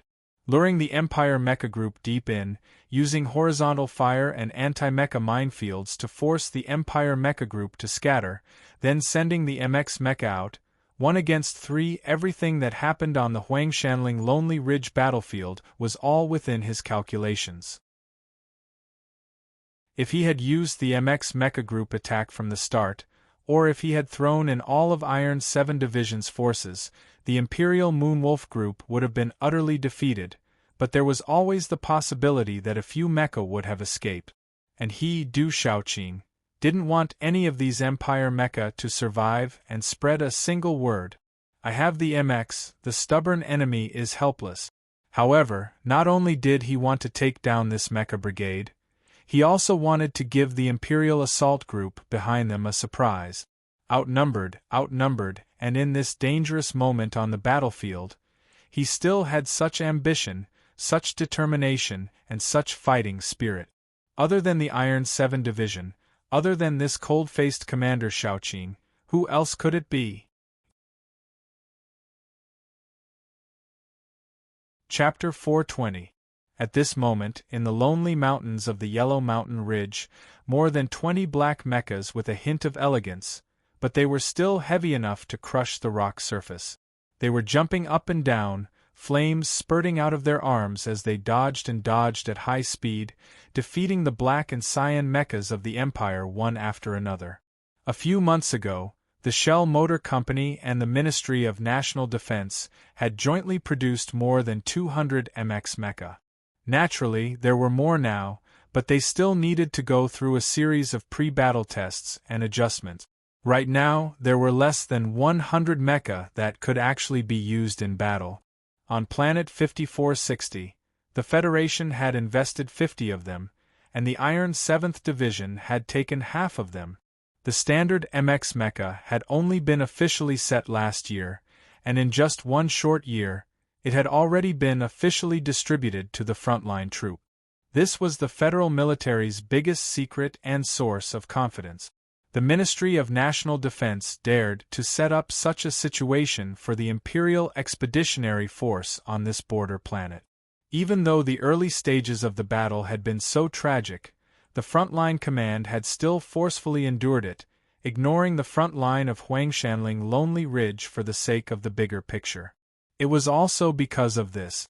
The Empire's mecha group had already been led into the center of the battlefield by the brave soldiers of the Iron 7th Division's 3rd Regiment.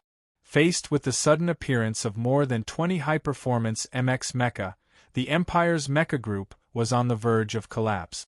The secret of the MX mecha had been hidden until now, and finally achieved perfect result. However, Du Shaoqing still wanted to hide this secret for a while longer, all the way until the Imperial Expeditionary Forces Assault Brigade arrived. Any secret was like old wine. The longer it was hidden, the stronger the aroma of the wine, the more intoxicating it was, and the more it could kill. This intoxicating old wine could probably only make the Empire's people drunk tonight. Since that was the case, Du Shaoqing naturally wanted to drink to his heart's content. Du Shaoqing looked at the battle situation displayed on the screen. He looked at the 3rd-generation mecha of the Empire that were retreating bit by bit, and looked at the troops that had already firmly held all the checkpoints. He confirmed that victory was already decided, but the solemn expression on his face did not disappear at all. He used his index finger and thumb to rub the space between his eyebrows until it was bright red. He lowered his head and said, "Use the reserve team to replace the 3rd group." After being startled for a moment, Shimin Jin quickly nodded, and used the fastest speed to pass down the order of the teacher. From the very beginning, this sniping battle in the mountainous region had become a proper battle for the Imperial Mech Squad. There was nothing strange about it, and there was no element of surprise. Iron 7th Division couldn't possibly surround the high-speed mecha swarm, but they also had to annihilate the enemy in this Yellow Mountain range. They had no choice but to resort to such a desperate strategy. The 3rd Regiment was the first unit to fire the first shot.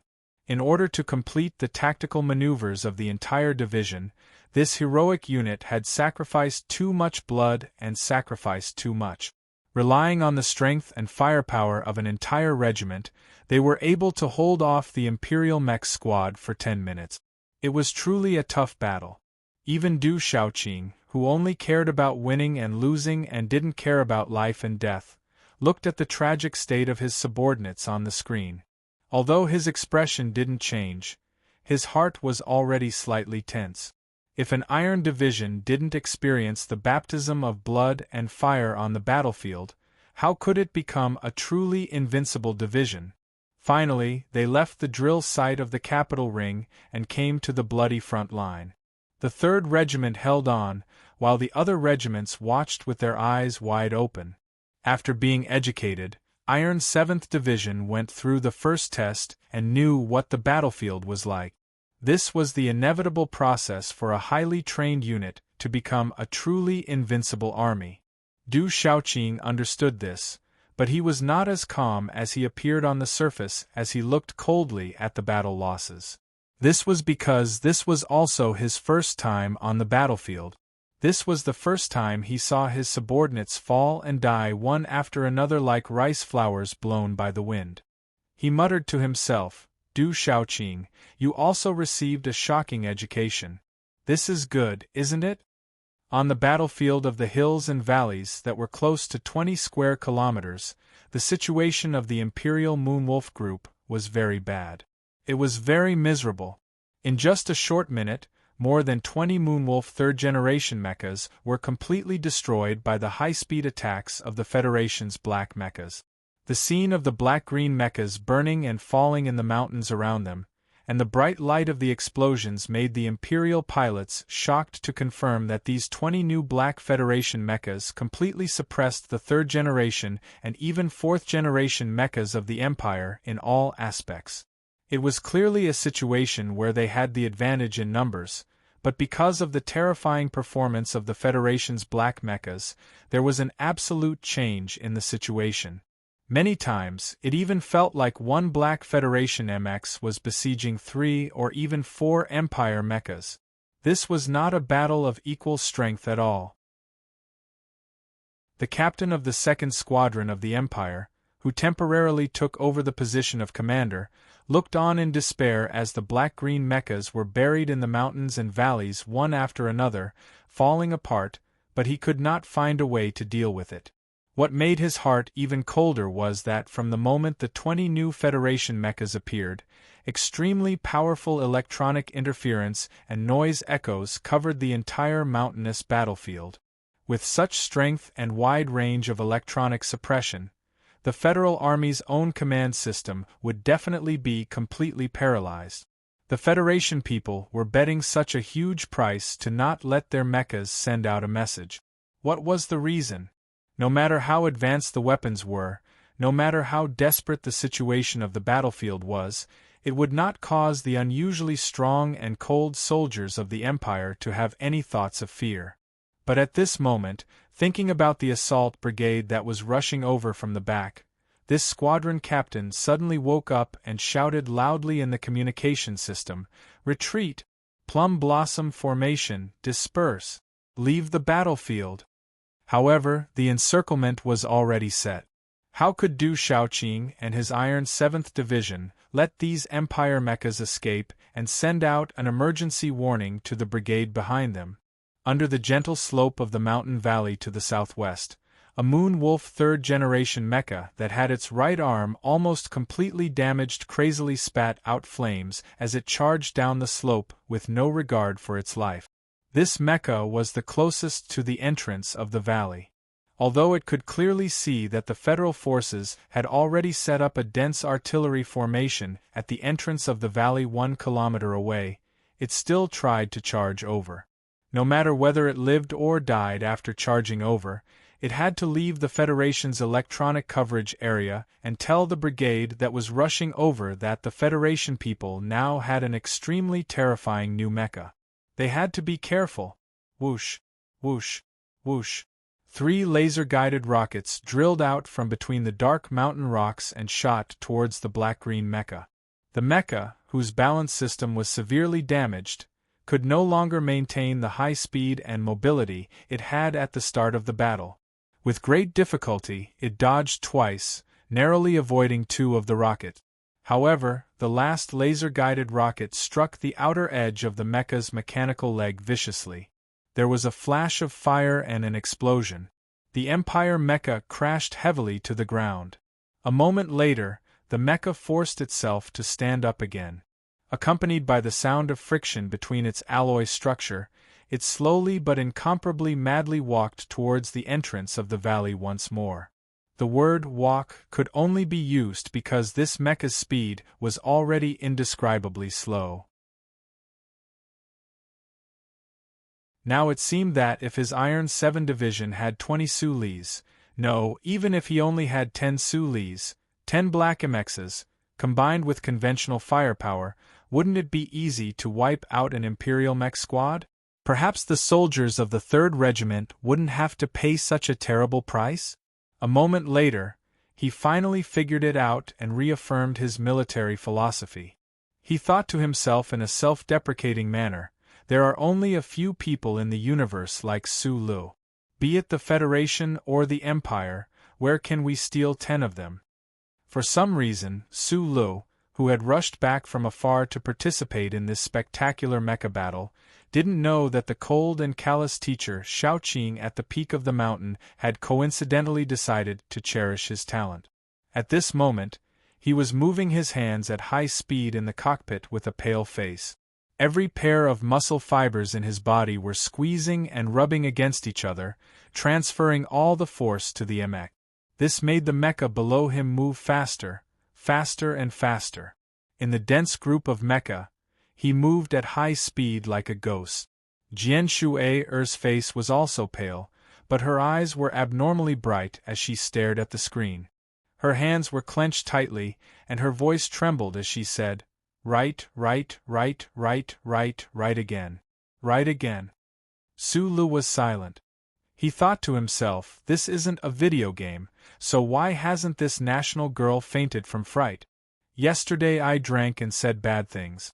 I didn't write much to begin with, and my writing was also bad. In the end, I still shamelessly said that my writing was good.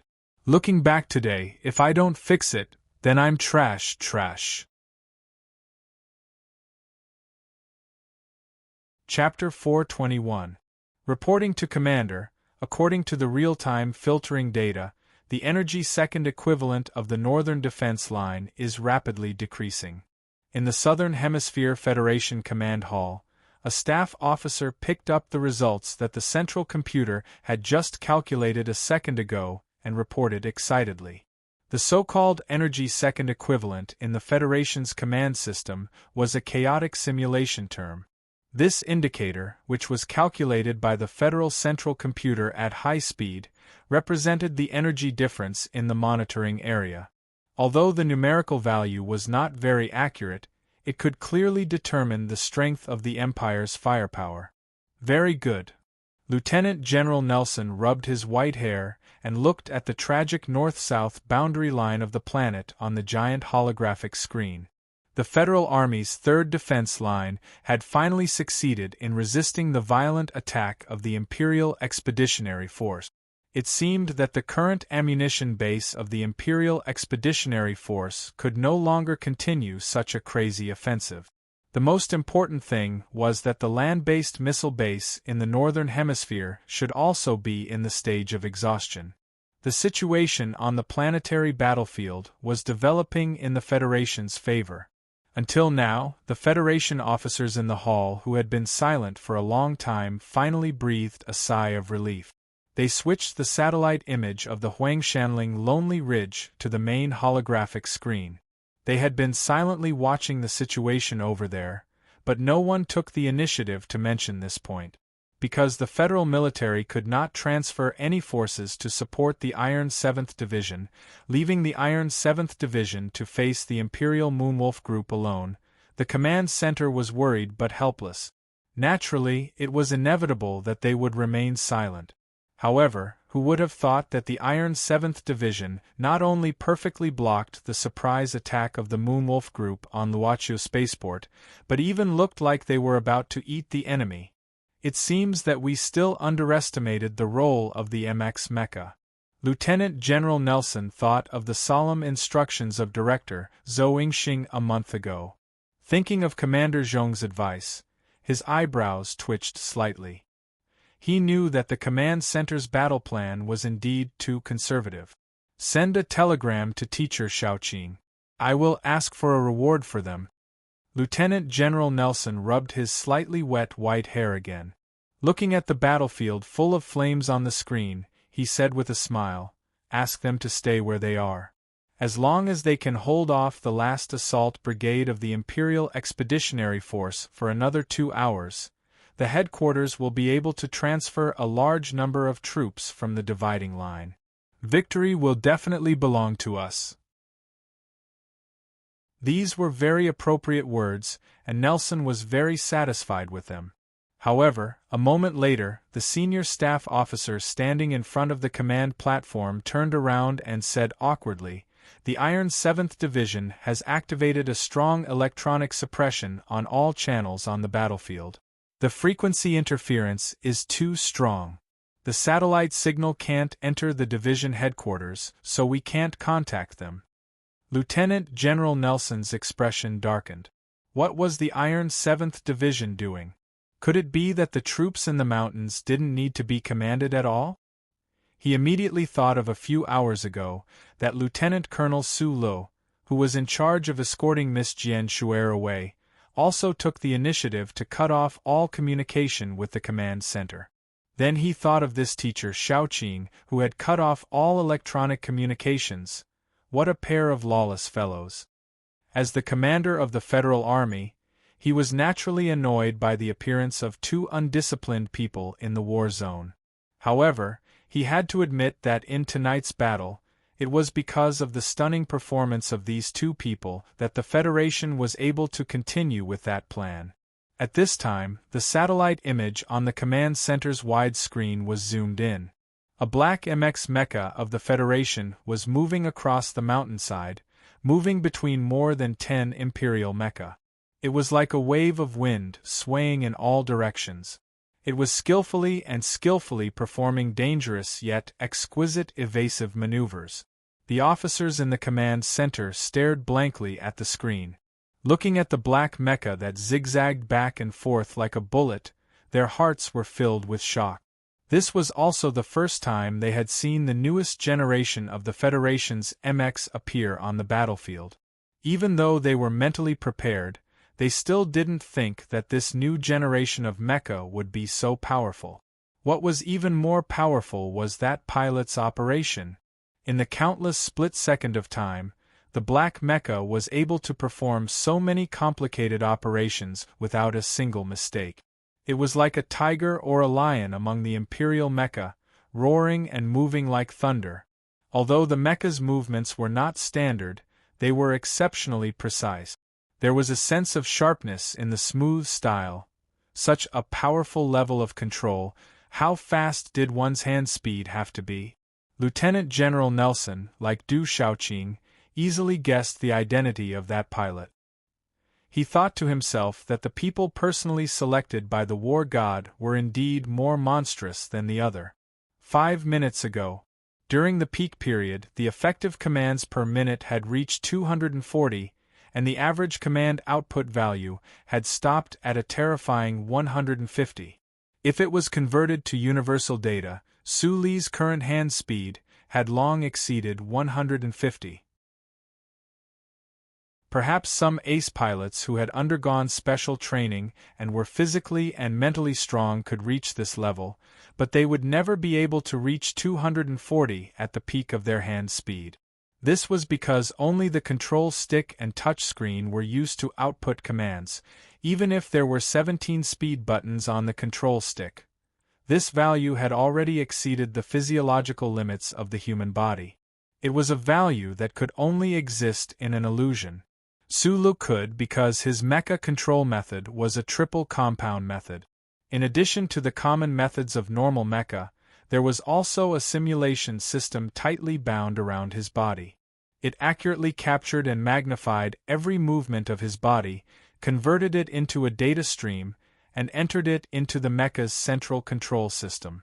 However, he was not as relaxed as the Federation officers of the Iron 7th Division and the headquarters thought. The half of his face that was exposed under the helmet was extremely pale, and his body that was suspended in the air began to tremble slightly. It was not because of the strange technique taught by the uncle, but because the accumulated creatine content in his muscle fibers had almost reached its peak, and was affecting his body and nervous system. Outside the valley, he silently turned around and instantly killed the Empire's 4th-generation mecha according to Du Shaoqing's request. He looked silent, cold, and confident, but in reality, he had paid a huge price. In order to defeat and kill the Empire's ace pilot, Su Lu had pushed his mental strength and control to the limit in those 4 seconds. The peak continuously exceeded 240, and the consumption was huge. Commander Love, who was piloting the Empire's 4th-generation mecha, was one of the few ace pilots in the Expeditionary Army. If he had not thought of the terrifying maneuverability of the Federation MX under overclocking, he would not have been caught off guard by Su Li's thunderous attack. He would not have been able to last for only 4 seconds before exploding and dying. Su Lu knew that he was very good at piloting the mecha, but he also knew that if he had been piloting the M52, he would have had to go through a tough battle before he could defeat the opponent. Even if Mad Manly had fought him personally, it would have been difficult for him. Not to mention, there were still 9 Empire's 3rd-generation mechas rushing over. After the 4th-generation mecha had exploded, the Black MX did not move. It looked unusually cold as it faced the 9 3rd-generation mechas. In reality, it was only Su Lu in the Black mecha who was tired and needed to rest. However, if the enemy did not move, he would not move. If the Black mecha did not move, the 9 Empire's mechas that were shocked like statues did not dare to move either. A Black MX versus 9 Empire's mechas. In the quiet night outside the valley, an absurd scene played out. After a while, Su Lu heard the sound of cannon fire from the valley in the distance. He knew that the Iron 7 Division had launched a fierce attack. However, he did not know that the Iron 7 Division was also equipped with more than 20 MXs, so he felt a little strange. At this time, he had already completed the mission given by the Iron 7 Division. Even if he took Jian Shuer and left the 9 Empire's mechas behind, there would be no problem. The Iron 7 Division would only thank him and would not ask for more. However, Su Lu looked at the 9 Black MXs in front of him through the near-vision screen. As he breathed rapidly, a thought burned like a flame that could not be suppressed. Go back to the valley? Beside him, Jian Shuer seemed to have guessed what he was thinking. A glimmer of hesitation and courage flashed through her big eyes. The girl clenched her fist tightly and said softly, "Give it a try?" As expected of the descendant of the Lees of Philadelphia. In such a tragic battlefield, she did not show the slightest hint of fear. Instead, she seemed a little excited. "Okay, let's give it a try." Hearing the girl's suggestion, Su Lu quickly took a few deep breaths. His hands quickly swept across the control stick and the touchscreen. At the same time, his body that was suspended in the air suddenly froze. With a whoosh, the Black mecha rushed towards the 9 third-generation Empire's mechas. Like a cruel lion king, it was ready to pounce and bite the jackals that invaded its territory to death. The Black MX turned into a stream of light and knocked down 2 of the nearest third-generation Empire's mechas in the shortest amount of time. The cockpit of one of the Empire's mechas was directly cut open by the Black MX's sharp alloy knife at high speed. Sparks flew all over the sky. The other Empire's mecha was sent flying dozens of meters away by the Black MX. The mecha's engine armor was covered with spider web-like fragments. The mecha's engine died abruptly, splashing mud all over the sky. In fact, in the post-battle statistics, The pilot of this Imperial mecha, who had been knocked out by the Black MX, was the only survivor of the Moonwolf mecha team. The Black MX moved, and so did the Empire's mecha. These 9 black and green mechas had long been shocked by Su Lu to the point that they had lost most of their will to fight. Thus, when they moved, they did not hesitate to turn and run madly towards the valley. Although the Empire's mecha pilots were brave and cold, this Black MX was already like a black demon in their eyes. It carried a tinge of fear and terror. This was especially so after the tragic defeat of 2 of their companions' mecha, which deepened their perception of the Empire's mecha. Thus, a very strange scene took place at the edge of the battlefield. The 7 black and green Empire's mecha began to turn and run madly. Behind them, only a lone Federation's mecha was madly chasing after them. Previously, it had been more than 100 Empire's mecha chasing after a single Federation mecha. Now, it was a single Federation mecha chasing after a group of Empire's mecha. It looked like some kind of childhood game where you put your arm over your shoulder and said that it was your turn to chase after me. Then, you would laugh and run away. However, how much blood and danger was hidden in the pursuit of these mecha. Just like this, the chase continued. The Black MX chased the 7 Empire's mecha pathetically into the mountain path, into the valley, and past one of the battalions of the Iron 7th Division that had just arrived at the preset position but had not yet had the time to set up a concentrated artillery formation. All that was left were the shocked gazes of the Federation's soldiers, as well as a particularly enchanting black shadow.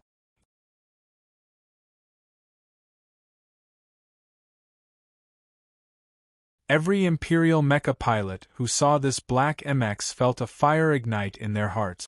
This sort of desperation before death and the strong psychological effect of suicidal thoughts caused the Empire's 3rd-generation mecha to suddenly unleash a powerful burst of power.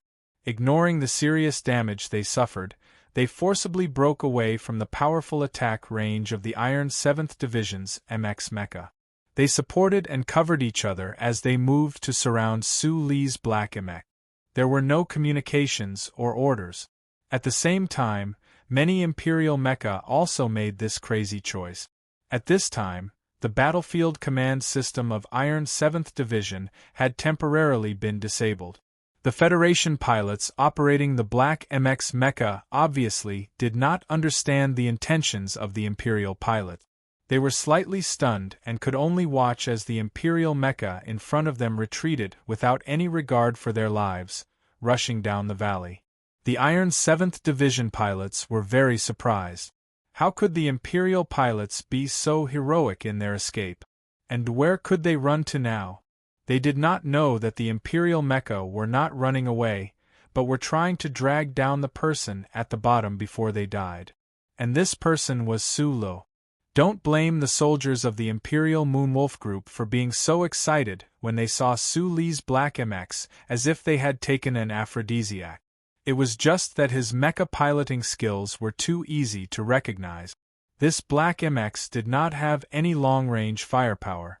It only relied on its insanely powerful mecha piloting skills to sweep through the wilderness. It was so eye-catching in the smoke of the night, so enchanting.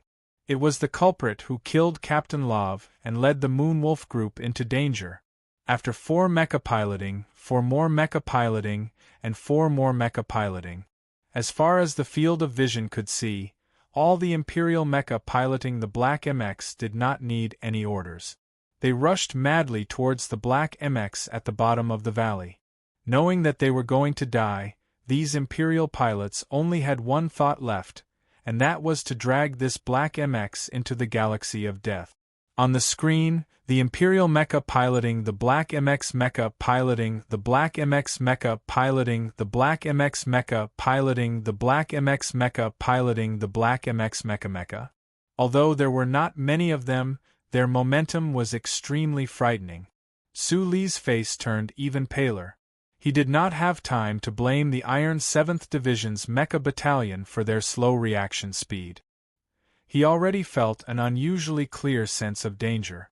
If he could reduce the pressure on the Iron 7th Division's mecha battalion, he believed that this mecha battle would end faster. Sulu rushed into the battlefield with this thought in mind, so he did not mind attracting the attention of 4 mecha, even if there were 8 third-generation Imperial mecha circling the valley at high speed. However, what was shocking was that he alone had attracted the attention of 16 Imperial mecha. Sulu and his Black MX were very strong, but he was definitely not stupid and naive enough to think that he was really fierce, violent, and invincible. Killing a 4th-generation Imperial mecha in one hit did not mean that he could ignore the siege of 16 third-generation Imperial mecha. Moreover, his piloting style was much more taxing on his body and mind compared to the average pilot. At this time, he was already extremely tired. The most important thing was that, although the MX was a machine, it was also worn out. CLK 84 points. CLS 17 seconds of overload. The emotionless alarm of the central control system rang out in the dull cockpit. These 2 data clouds were the most important comprehensive calculation values of a mecha. They were used to evaluate the overall operating condition of a mecha. The latter would usually break through the peak earlier than the former. If both were to break through the peak at the same time, then many of the MX mecha's components could be affected. The most obvious point was that the onboard ADS adaptive suspension system would inevitably enter an active state of wear and tear. The former had already exceeded 84 points, while the latter had exceeded the peak by 17 seconds. As one of the designers of the MX mecha, Sulu naturally knew how unstable the mecha's condition was now. However, this could not be blamed on the mecha. It should be known that at Cat Peak, Little White Flower was still able to hold on for so long after entering the overclocking state. It was just that tonight's battle situation was too tragic. The moment the Black MX entered the overclocking state, it began to continuously receive Su Li's high-speed commands. All 3 systems were in overload. The MX was really suffering under his piloting. If he didn't do that, he wouldn't be able to kill Love in one hit and chase after the 9 mechas of Empire. He wouldn't be able to do such a weird dance while being surrounded by 16 mechas of Empire. With a whoosh, the alloy blade at the front end of the Black MX's right mechanical arm slashed down fiercely, creating a deep gash on the left shoulder of one of the Imperial mecha. At the same time, the thick mechanical leg's hydraulic system suddenly compressed, shattering the rocks on the ground. The heavy body of the mecha drifted to the right like a fallen leaf, dodging the 3 high-speed cannon fire from behind. The Black MX's speed did not decrease at all.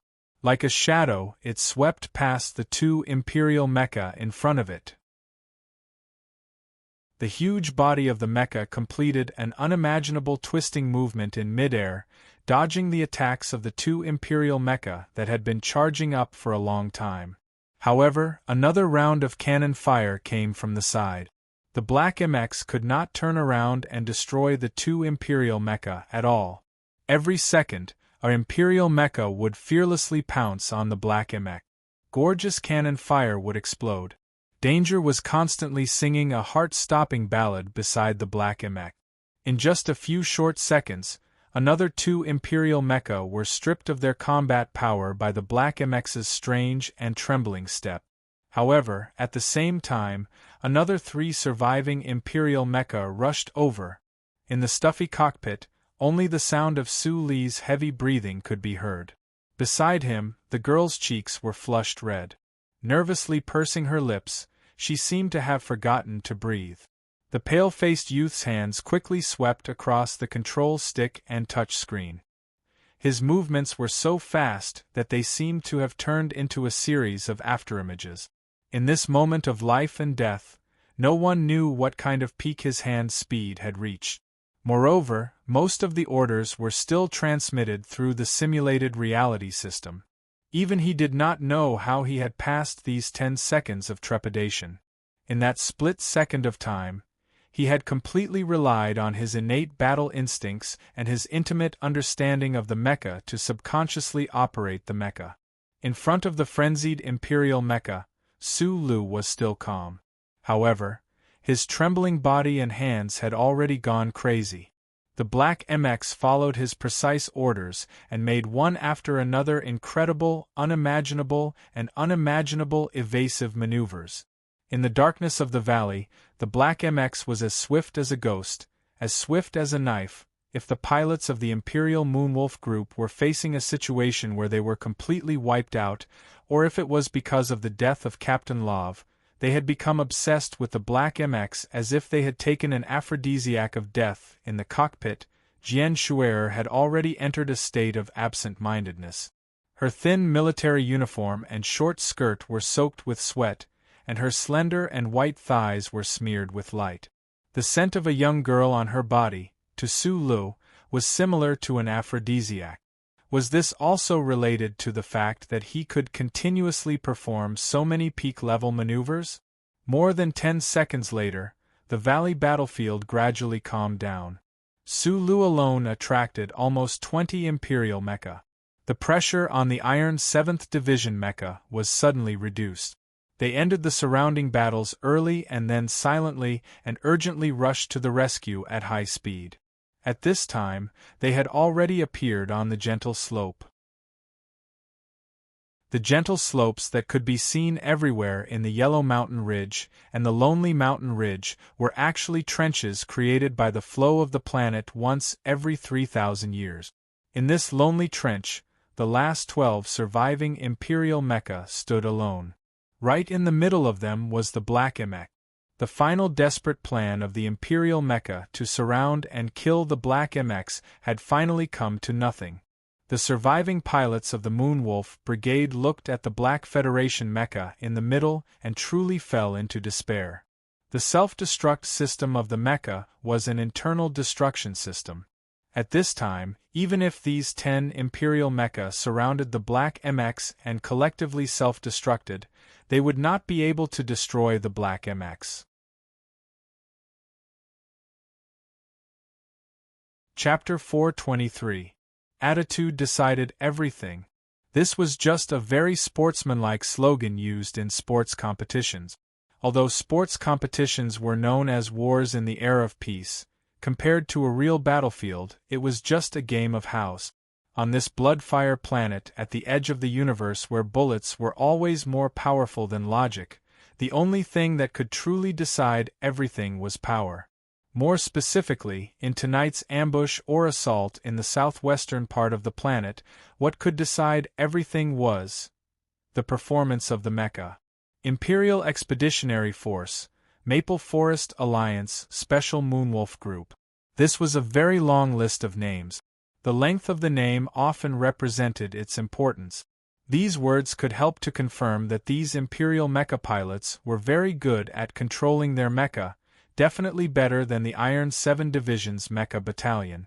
At the very least, it was impossible for them to be weaker than them. However, more than 100 third-generation mecha from the Imperial Federation were defeated miserably in the face of more than 20 new mecha from the Federation. There was no way they could fight back at all.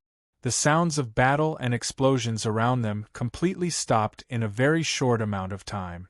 Iron 7 Division quickly cleared the outer battlefield. In the entire mountainous area, only a dozen tattered Imperial mecha remained. They were heavily surrounded by Federation mecha groups and heavy firepower units. The usually strong and heavy black-green mecha were now so weak and tired. There was no way for them to break out of the encirclement. The war between the Federation and the Empire was a war of life and death that had been condensed for decades. The lives of tens of millions of people were used as bargaining chip. The pressure was so cold and hard that the hearts of both sides were as cold and hard as iron. In the eyes of the people of the Federation, the people of the Empire were wild beasts. In the eyes of the people of the Empire, the people of the Federation were hypocritical and cruel mutants. A deep trench had long been drawn between the two races that could never be filled up. After several decades, the encounter between the two neighbors had long since turned into a bloody race war that fought for the small space of survival in the vast universe. Humans would not surrender like pigs. This was a very simple principle, so the people of the Empire would not surrender to the Federation either. The 10 or so third-generation Moon Wolf mechas that were already at the end of their rope launched their final desperate and frenzied attacks amidst the ear-piercing sounds of grinding metal. This final attack was still aimed at Su Li's Black MX mech in the middle. Even further away, 20 or so Black MXs from the Federation charged forward at high speed from all sides of the gentle slope. This was a picture of a big ring within a small ring, but it didn't make people feel that it was ridiculous or funny. There was only the coldness and madness of death, and the desperation that was clearly transmitted to every speck of dust in the valley. Tragic was a phrase used to describe the final frenzy of the last mecha of the Empire.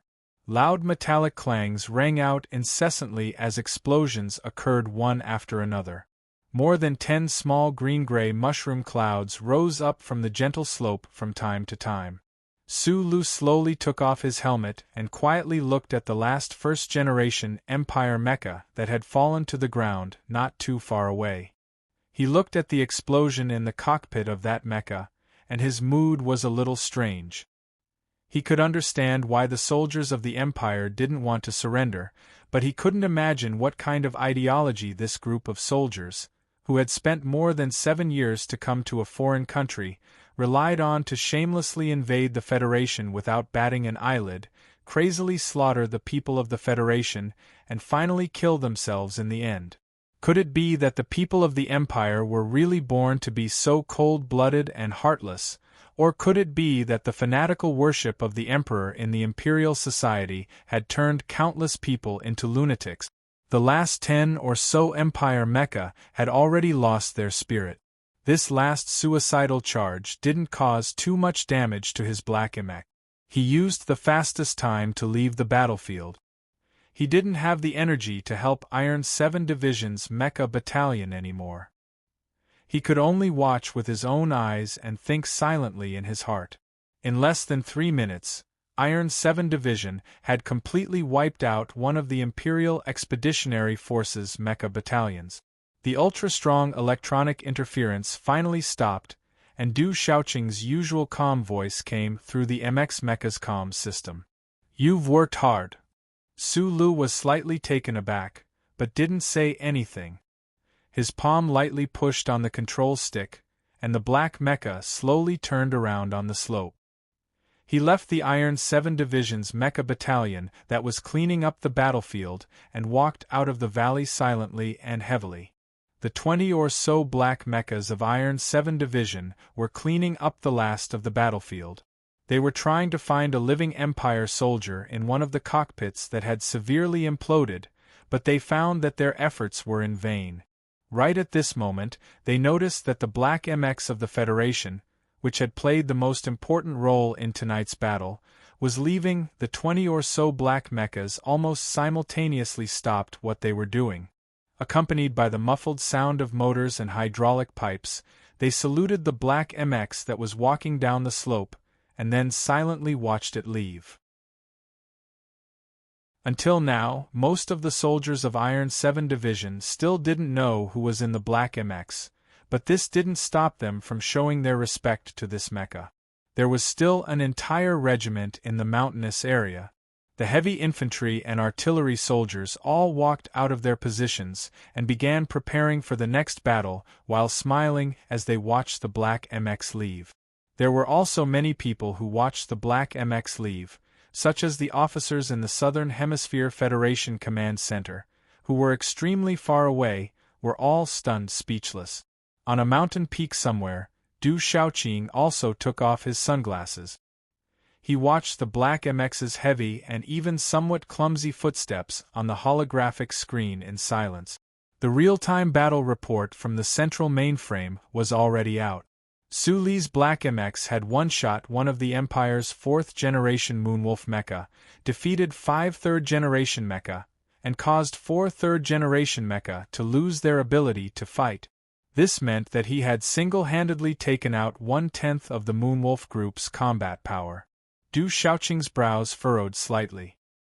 He abruptly thought of a certain young officer who should be on another planet right now. That young officer was also a lieutenant colonel like Sulu. In the past 5 years, Madman Lee's battle record book had recorded the destruction of more than 100 Empire mecha. This kind of battle record was without a doubt the most insane number in history. However, today, in just 1 short hour, Su Li's mecha could spray out 6 stars. At this rate, perhaps it wasn't impossible to catch up to Madman Lee. Of course, Li Feng had basically been carrying out special missions for the past 5 years, and his opponents were often the true masters of the Empire's Royal Special Mecha Battalion. This comparison wasn't fair. What really made Du Qing frown was not the shocking battle record of the Black MX controlled by Su Lu earlier, but the final scene where the Black MX had led the last of the Empire's mecha in circles in the mountains. In the final moments, the Black MX hadn't been able to defeat any more mecha. Instead, it had seemed rather pathetic and dangerous. However, under the relentless pursuit of the Empire's mecha, what the Black MX had done seemed simple, but the fact that it had been able to survive was already shocking. Du Shaoqing's eyes were extremely sharp.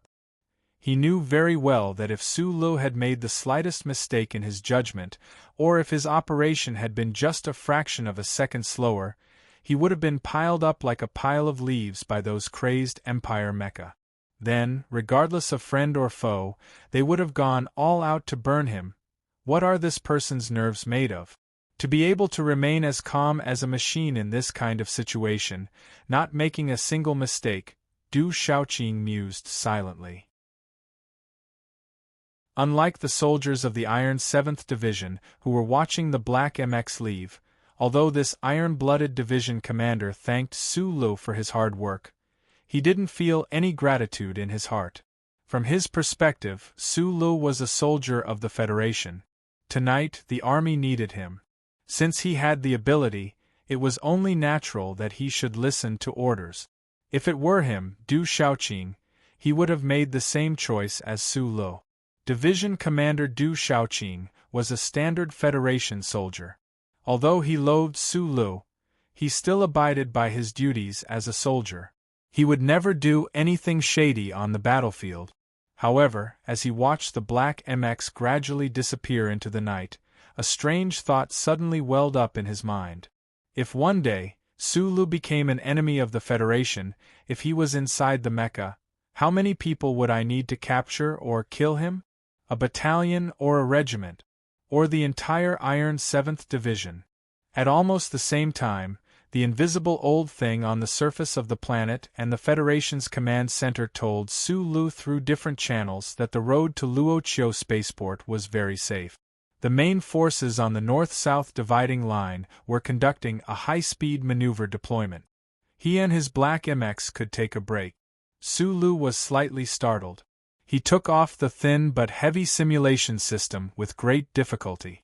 Once his mind relaxed, even this small movement made him clearly feel the intense soreness in his muscle fiber bundles.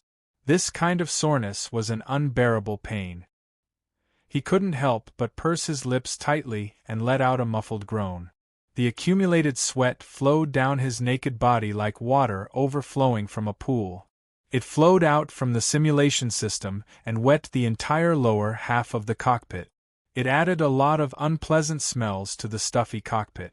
Luckily, the MX mecha was waterproof both inside and outside, Su Lu thought self-deprecatingly as he dragged the black box with difficulty and took out his clothes. He wiped his body carelessly and then hurriedly put them on. Just these few movements made him groan in pain several times in succession. An unhealthy blush appeared on his pale face. Su Lu took a few deep breaths. He felt sore, tired, and hungry. These adjectives were about to knock him down. However, Luoqiu spaceport was still very far away from the pocket of his military uniform. Su Lu took out a pack of 37 brand cigarettes that had long been crushed out of shape. With trembling fingers, he lit one up. He greedily inhaled deeply and then sprayed it into the sealed cockpit. Only then did he remember that the person he was supposed to protect, the nation's maiden, was still sitting beside him. running for thousands of miles, mecha chasing and escaping, fighting in the valley, exploding to kill the enemy. Tonight's scenes had already caused Jian Shui's small face to turn pale. Especially the exquisite mecha piloting skills Su Lu had displayed. It made her eyes light up and she was mesmerized. Although the maiden was brave, she was after all not a man made of iron. She was a professional soldier who had been through a lot. Her body was already extremely weak.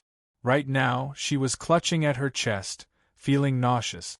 Suddenly, she saw the red dot on the lips of the young man beside her. She subconsciously reached out her hand and after a slight stiffening, she carefully took it off. Her slender fingers were trembling uncontrollably. Her action of holding the cigarette was unfamiliar. In order to hide her panic, she took a deep breath and then coughed violently. Smoke after the event. Who would have thought that it could be so ingenious? Consider it the aftermath of this mecha battle.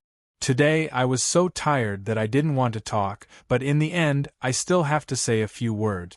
Because today's ban, as long as one is aware, one should explode and work hard because this is closely related to one's income. If we work hard these 2 days, the returns will be very, very big. But I can only write chapter by chapter slowly and painstakingly like this. There is nothing more lamentable than this. This is the spy's second ban. The last time, I was on my way home and was so busy that I completely forgot about it. This time, I recorded the date in my phone last month. But now, it's the busiest few days of my life. I'm not complaining about anything, I'm just complaining. I didn't come home until 9 p.m. tonight, and I believe I've set a record that many people can't do. Brother, I've seen 7 houses in a row today. Isn't that awesome?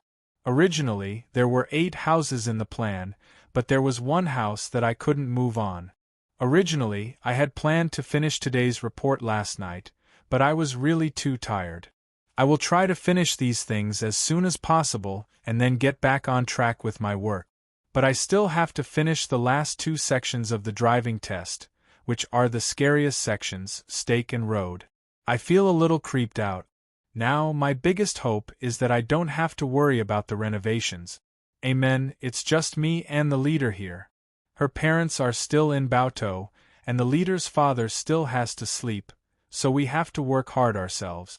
There's no reason to tire the old people out with these things. And the leader changed to a new unit and often works overtime until 6 or 7 p.m., so I should tire myself out. Today, I walked around in the snow. Although my feet were cold, my heart was actually quite warm. I worked hard for my life. Although it was tiring, it was fulfilling enough.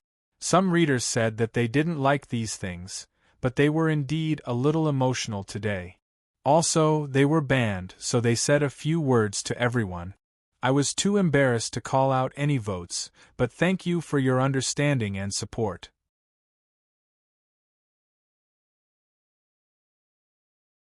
Chapter 424.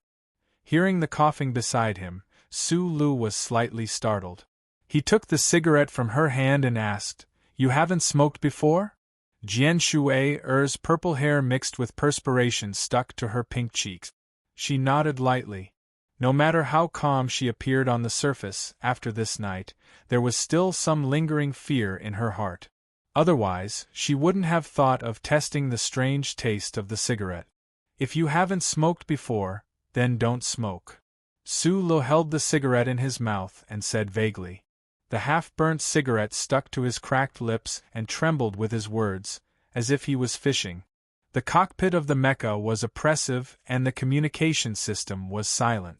Su Lu could roughly imagine that the Iron 7th Division in the valley should have already started preparing for the upcoming second bloody battle. However, he and this Black MX were already exhausted to the extreme. He wanted to kill the enemy, but he couldn't turn around. He could only use his fingers to push the control stick and slowly drive the Black MX on the military road to Luoqiu Airport. Not bad. At this moment, a white symbol flashed in the vision of Su Li's left eye. He had already taken off his special helmet, so these words naturally didn't appear on the holographic screen but in his mind. Of course, only that old bastard could create such a mysterious scene. This black MX mecha that had been carefully modified by Shang Qiu and the Nutshell engineering team had maximized Su Li's operating ability to the extreme. However, it wasn't designed with autopilot. Su Lu stared at the symbol in his left eye and suddenly had a strong urge to squeeze the old bastard's strength. If the glory of the charter was a mountain of treasures, then today Su Lu had been sitting on the edge of this glittering mountain and eating his meal. He had to eat as much as he could. Otherwise, before he ran out of treasures, who knew if the charter computer would go crazy and come crashing down on him? I'm very tired. Help me drive this MX to Luoqiu Airport. Su Lu chuckled, silently saying this in his heart. Then, he let go of his hands that were controlling the mecha and leaned back tiredly but comfortably into his special seat cushion. Maybe you'll feel better after sleeping for a while. I'm already impressed that you didn't throw up. He carefully untied Jian Shuer's tightly bound clothes, allowing the girl's body, which had been restrained for a long time, to welcome a temporary release. When the soft bulge under the military uniform returned to its original shape, it was a soul-stirring and graceful scene. The dark short skirt was no longer pulled up by the shy rope, and the two slender, smooth, and tight legs could finally be covered by the dazzling spring scenery. This process was even more seductive than the previous scene. If it had been in the past, every inch of Jian Shuer's youthful body would have made Su Lu open his beady eyes wide to explore the beauty within. At this moment, however, he was already so tired that he could not speak. Seeing Jian Shuer close her eyes tiredly, he naturally closed his own eyes as well. The glory of the charter, which freely traversed the atmosphere of the universe and planets, and the Federal Central Computer, which was at the core of the light, after hearing Su Li's request, did not express any more opinions. Neither the Federation nor the Empire had developed the technology to remotely control battleships or mecha. This was because the structures of battleships and mecha were abnormally complex, not as simple as the miniature surveillance aircraft commonly used by the Empire. The current computing power of the computers in the universe could not support remote control. Even the extremely powerful Federal Central Computer, the federal military had never attempted to allow it to complete this kind of remote autonomous control. Firstly, they did not have the authority to do so. Secondly, in their opinion, although the Federal Central Computer's computing power was amazing, it was ultimately just a cold machine. It could be imitated as much as it wanted, but it could never truly support the extremely complex operations. In addition to data calculation and environmental monitoring feedback, it also required intuitive judgment operations. However, at this moment in the dull cockpit, a young man and woman fell into a deep sleep. The heavily damaged black MX mecha, under the condition that no one was controlling it, gradually began to increase its speed. It smoothly and accurately crossed the mountains, the mountain roads, and the fields, heading towards the Luoqiu spaceport in the distance. At this moment, the black mecha was really like a black ghost. The low and powerful roar of the engines shattered the silence of the night. Countless heavy Imperial armored vehicles and the 14 third-generation Moon-Wolf mechas mixed in with the Vanguard mercilessly crushed the fertile soil on the planet's surface. The engines that used hydrogen fuel did not have a bad smell, but the high-speed advance of such a large force still left behind an unpleasant smell of engine oil in the air. The last reorganized force of the Empire's Maple Forest Alliance, the Reserve Assault Brigade, had already arrived at the area very close to the front line of the Yellow Mountain Ridge. After a continuous night of large-scale air and ground joint transport and the mechanized rapid march after breaking into the southern hemisphere, the Empire soldiers in the fields as dense as the grassland felt a wave of fatigue. The establishment of a brigade in the Empire was larger than that of a division in the Federation. Not to mention, this assault brigade was the last trump card of the Maple Forest Alliance. Its soldiers were close to 20,000 people, and its armored firepower was also the strongest in the alliance. The highest commander of this assault brigade was Major General Hughes. Under the puzzled eyes of the staff officers, the 40-year-old general ordered all the troops to slow down the speed of the advance. He narrowed his eyes and looked at the image he had just received. He fell into deep thought, and the wrinkles on his forehead piled up particularly heavy. 10 minutes ago, when he lost the coordinates and information of the Moonwolf group, Major General Hughes knew that something must have happened in front of him. However, military orders must be obeyed. In addition, after confirming that there was only one division in the Yellow Mountain Ridge area, he only asked the electronic troops to increase the anti-interference force and began to build a temporary position command system. He did not ask the troops to slow down the speed of the advance until the few remaining miniature aircraft of the Empire sent back a few still images. There were not many miniature surveillance aircraft scattered in the southern hemisphere like locusts, and these few surveillance aircraft had no way to get close to the Yellow Mountain Ridge area. They could only take a few pictures from an extremely long distance. The pictures were very tragic.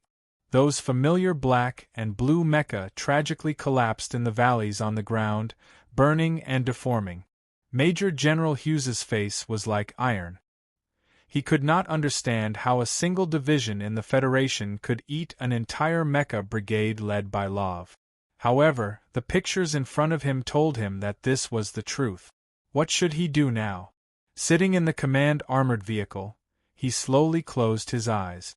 After a while, he suddenly opened them, and a trace of ferocity flashed through his eyes. His assault team was already stronger than the Federal Division to begin with. In addition, although the Federal Division had wiped out the entire Moonwolf Mecha clan, they must have paid an extremely heavy price. He had a very good chance of wiping out the entire Federal Division. Then, he would directly attack Luochio Spaceport, then take a detour to the north and threaten the Federation's vital military depot. From there, he would write the most important chapter of the North-South War on the planet's surface. He must continue to attack. Suddenly, Major General Hughes's expression froze, because in the Imperial New Moon command system in front of him, an old voice rang out. Retreat. The Imperial armies had strict hierarchy and discipline. Although Major General Hughes was disappointed and even angry, since this was the command center, and it was old General Umbri's order, he had to accept it. In the shortest amount of time, he issued the order to retreat to the entire assault brigade. However, at this moment, Major General Hughes made a fatal mistake. He left behind the Mecha Brigade and the Heavy Mecha Brigade, and tried to use mechanical cooperation and shoulder-launched electromagnetic beam bombs to deal with the Federation's most mobile Mecha Brigade.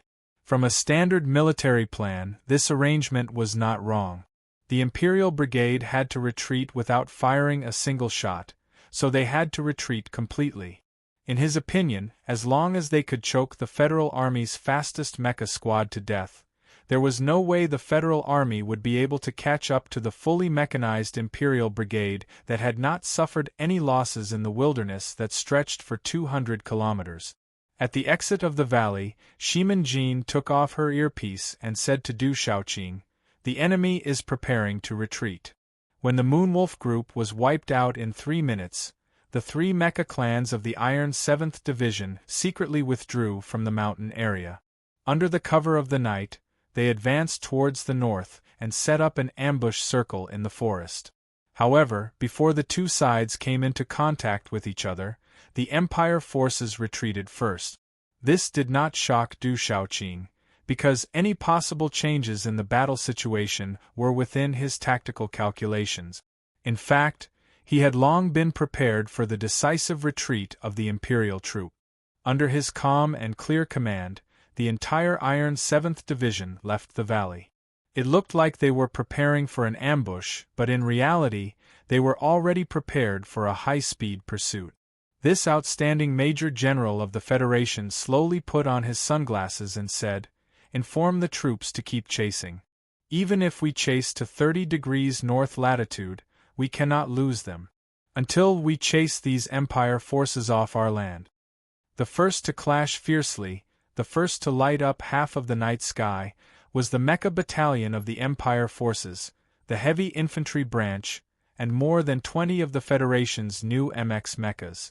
The Empire forces originally wanted to use the mechas as a distraction, but the heavy infantry carried universal launchers and fired concentrated electromagnetic beam bombs to eliminate this group of Federation mecha that were clearly at the front. However, they found that they had made a fatal mistake. The unparalleled weapon used to deal with mechas on the battlefield, those concentrated electromagnetic beam bombs, could not hit the Federation mechas at all.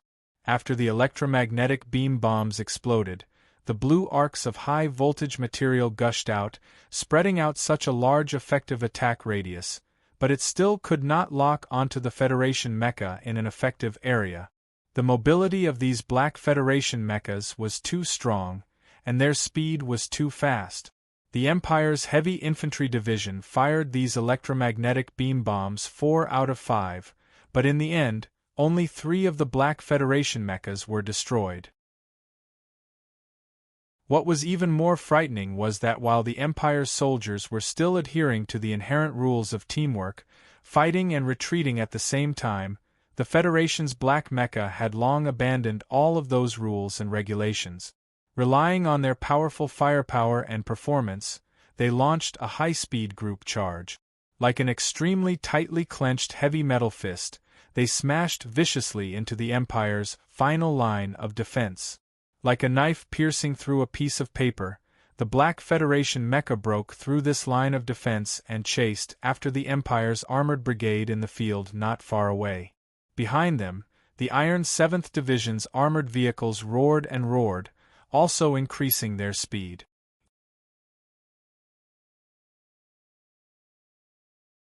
Chapter 425. On the huge screen, red arrows were rapidly expanding from south to north. These red arrows represented the Iron 7th Division. More than 10 kilometers ahead of the Iron 7th Division, the Blue Imperial armies were trying to escape from the battlefield as quickly as possible. However, the mixed mechanized platoon they left behind to stop them had long become some kind of sacrifice for the Iron 7th Division's fierce offensive.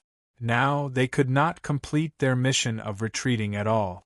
The Imperial Assault Group should have been defending and waiting for reinforcements at this time, but the military intelligence they received from the Northern Hemisphere Command was very bad. The situation on the north-south dividing line had fundamentally changed. 2 divisions of the Federation were rushing in from the northeast. If the enemy blocked the 20,000-man army south of the dividing line, what awaited them would be a crushing defeat. Therefore, this automated platoon could only try their best to retreat as quickly as possible. The Iron 7th Division attacked from 3 directions, crazily pouncing out from the Mayan plains and chasing after the enemy across the mountains and plains.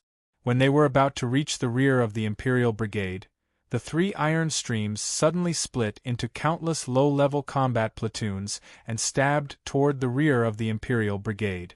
On the screen, the crimson blocks that represented the Iron 7th Division suddenly split into many lines. They did not care about the coverage of the enemy's firepower at all and rushed forward fearlessly. There was no division or encirclement, and there was no roundabout way. There was only the most direct of straight lines. And when these straight lines that represented a battalion or even a company bit fiercely into the Imperial platoon, the ends of the lines suddenly opened up again and cleverly began to divide the firepower, and then bit down on the Imperial platoon in an orderly manner. Clouds of smoke floated in the wild night from time to time. In the dozens of square kilometers of combat area that was stretched into the shape of leaves, there were blinding lights and explosions at the same time. Specific orders were sent out from the electronic command system of the Iron 7th Division headquarters, passing through the pungent air and the dust of the explosions, and transmitted to every single combat platoon. Sometimes, orders were even directly issued to platoon-level combat units, calmly and skillfully commanding the Federal forces like countless sharp knives, cutting the Imperial armies into bloody pieces. The commander of the Iron 7th Division was Du Shaoqing. This famous general of a generation, who had never been on a real battlefield, finally demonstrated his commanding ability and terrifying mental fortitude in the smoke of this planet. He was like the most brilliant conductor in the universe.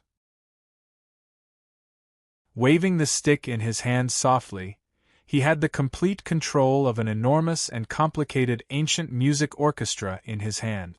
Even the tiniest change in tone or the smallest movement of the performers could not escape his eyes. But Du Shaoqing did not arrogantly try to personally command every single battle on the battlefield, because he knew very well that he was not a charter computer with superhuman computing power. He was only following the tactical calculations of the General Staff Department. At this time, the countless parameters given to him by the glory of the Charter allowed him to judge the situation and adjust the general direction of every battle at any time, thus winning the final victory for his Iron 7th Division. The Imperial Assault Group was the trump card of the Expeditionary Army to begin with. Even though they were being chased by the ruthless and relentless attacks of the Iron 7th Division, they still did not panic. The soldiers of the Empire still fought bravely and valiantly, but when faced with the 20 or so black MX mechas that were like tigers in a flock of sheep, they found it extremely difficult to deal with. An hour later, in a certain valley that was still a considerable distance away from the north-south dividing line, the retreating Imperial Brigade could no longer endure the incessant attacks of the Federation mecha and the incessant attacks of the retreating Federation mecha. The entire army instantly spread out on their own initiative and began to fight in small squads. They increased their speed and avoided the attacks behind them as they sprinted towards the northern hemisphere at high speed. At this point in the battle, whether it was the retreating Imperial Brigade or the pursuing Iron 7th Division, it was very difficult for them to maintain their formation. Like countless balls, they began to run wildly across the plains. Sometimes, a Federation battalion would be sandwiched between two Empire battalions. Sometimes, a small Empire battalion would find themselves despairingly surrounded by more than 400 Federation tanks. The pursuit turned into a chaotic battle. At this moment, the accurate monitoring of the battlefield by the central computer of the Federation and the commanding ability of Du Shaoqing and the officers of the headquarters, who could not have been calmer and more meticulous, finally played their biggest role. In the darkness of the night, the Imperial Brigade that was like an axe had long been turned into countless fierce and wild pieces of metal. The Iron 7th Division that was like a machete had also been broken into pieces. However, they were like countless sharp knives. It seemed chaotic, but in reality, there was order amidst the chaos. Every company that was in the midst of the complex terrain clearly knew their position, their mission, and still maintained a fierce attacking posture in the Southern Hemisphere Federation Command Center. Commander Shaoqing, you really live up to your reputation. As a high-ranking military officer in the West Woods, Lieutenant General Nelson did not have a good impression of Du Shaoqing and the Iron 7th Division. However, today, after personally witnessing Du Shaoqing's command and the valiant military quality of the Iron 7th Division, he still felt a sense of admiration. Although the Empire's assault brigade showed no signs of truly collapsing, at this rate, by the time the Federation's two divisions that went to reinforce the Empire's assault brigade in the south, victory was already set in stone. Scenes like this on the battlefield were constantly happening in the narrow area at the northern end of the southern hemisphere of Planet 5460. The Empire's Maple Forest Alliance, which had forcefully launched a surprise attack in the south and successfully killed its way to the Federation's third defense line, was like a high-speed cannonball that had shot through countless layers of alloy baffles. At the moment of exhaustion, the tide-like offensive was contained, and the Federal Army, which had been pressured to the point of suffocation, began to gain a rare moment of respite. Then, under the orders of the Federation Command Center and the guidance of the glory of the Charter, the Federal Army in the Southern Hemisphere began a counterattack. The cold charter computer could not completely dominate the war on this planet. It only provided the most terrifying battlefield data and real-time comprehensive monitoring for the Federation Command Center to formulate a plan. At the same time, the powerful computing power of the charter computer also began to carry out the most detailed tactical deduction for the counterattack. However, this magnificent counterattack did not achieve as great a result as the Iron 7th Division on the front line north of the Yellow Mountain Ridge. On the one hand, the Federation's main force was under the continuous and terrifying attacks of the Empire's Maple Forest Alliance. Their own morale and equipment had been greatly depleted, so it was difficult for a hasty counterattack to display their might. More importantly, before the Federal Army began their counterattack, those roaring, cold-blooded Imperial Expeditionary Force that had been continuously attacking suddenly seemed to have received some kind of order and instantly began to retreat. These Empire's troops attacked like a tidal wave and retreated like a tidal wave. When they attacked, they did not care about the fact that they had all died in battle. When they retreated, they were silent to the extreme. Only in the 300-square battle zones on the north-south dividing line were countless corpses from both sides, as well as tens of thousands of tons of dirt and charred chariots and mecha wreckages that filled the field of vision. Umbori, you're really ruthless. But what exactly are you thinking? Lieutenant General Nelson's white eyebrows furrowed together. Looking at the receding Imperial Expeditionary Force on the light screen, his heart was abnormally heavy. No matter the cost, they had thrown away more than 40,000 corpses, moved out their family assets hidden in the glaciers, wasted so much ammunition, and finally reached the Federation's last line of defense. In the end, with one order from the command center, the bloodthirsty Empire's soldiers retreated without hesitation. They did not linger in the battle, nor did they lament. As a senior commander, Lieutenant General Nelson knew very well that such a large group retreat on the front line proved the terrifying military quality and discipline of these Empire's soldiers. Countless chariots rumbled across the planet's surface that was riddled with holes.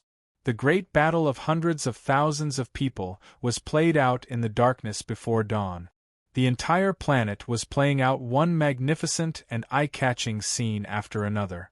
The 15 main divisions of the Federal Army set out to attack the Northern Hemisphere. This had already entered the third phase of the Ministry of Defense's plan. Under the guidance of the glory of the Charter, they chose the route to advance at high speed. Once they entered the Northern Hemisphere, they would lose this advantage. No one knew that the Federal Central Computer, which was busy guiding the planetary battle, was actually doing something else at this moment. That was driving for people, or in other words, turning on the engines. A wisp of white willow appeared at the edge of the sky. The faint light shone on Luocho Airport, illuminating the heavy firepower weapons with a charming metallic luster. A tremor came from the distant night forest. A severely damaged black mech walked into the base under the aim of countless heavy weapons. The officer of the airport, who had already received the information, drove a ladder car to the front of the tall mech. The hatch of the black mech slowly opened. Sulu, whose face was pale, carried the still unconscious Jian Shuer out of the mech under the shocked eyes of countless Federation soldiers. After waking up, Jian Shuer was taken to the living area by a female officer to take a bath. Sulu, however, asked an officer to take him to the cafeteria. Although he had already eaten 4 high-density energy bars in the mech, those things could not satisfy his extremely empty stomach. The second lieutenant in charge of leading the way looked at him with admiration and said, "Lieutenant Colonel Sulu, the food will be here soon." Sulu nodded and suddenly said, "Can you lend me your phone for a moment?"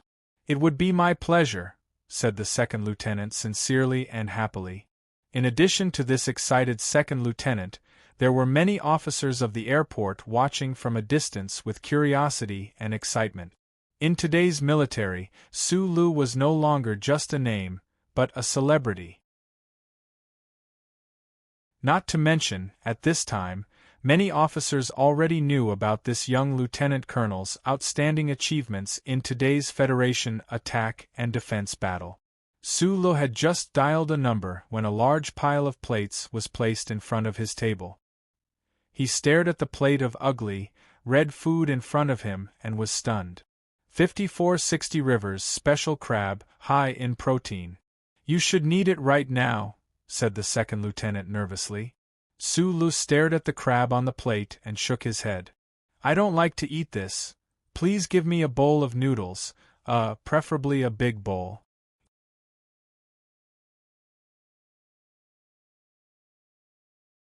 Chapter 426. Jian Shuer took a shower very quickly. When the cook in the airport cafeteria brought the carefully cooked noodles to the table, she also came here and sat quietly and obediently across from Su Lu.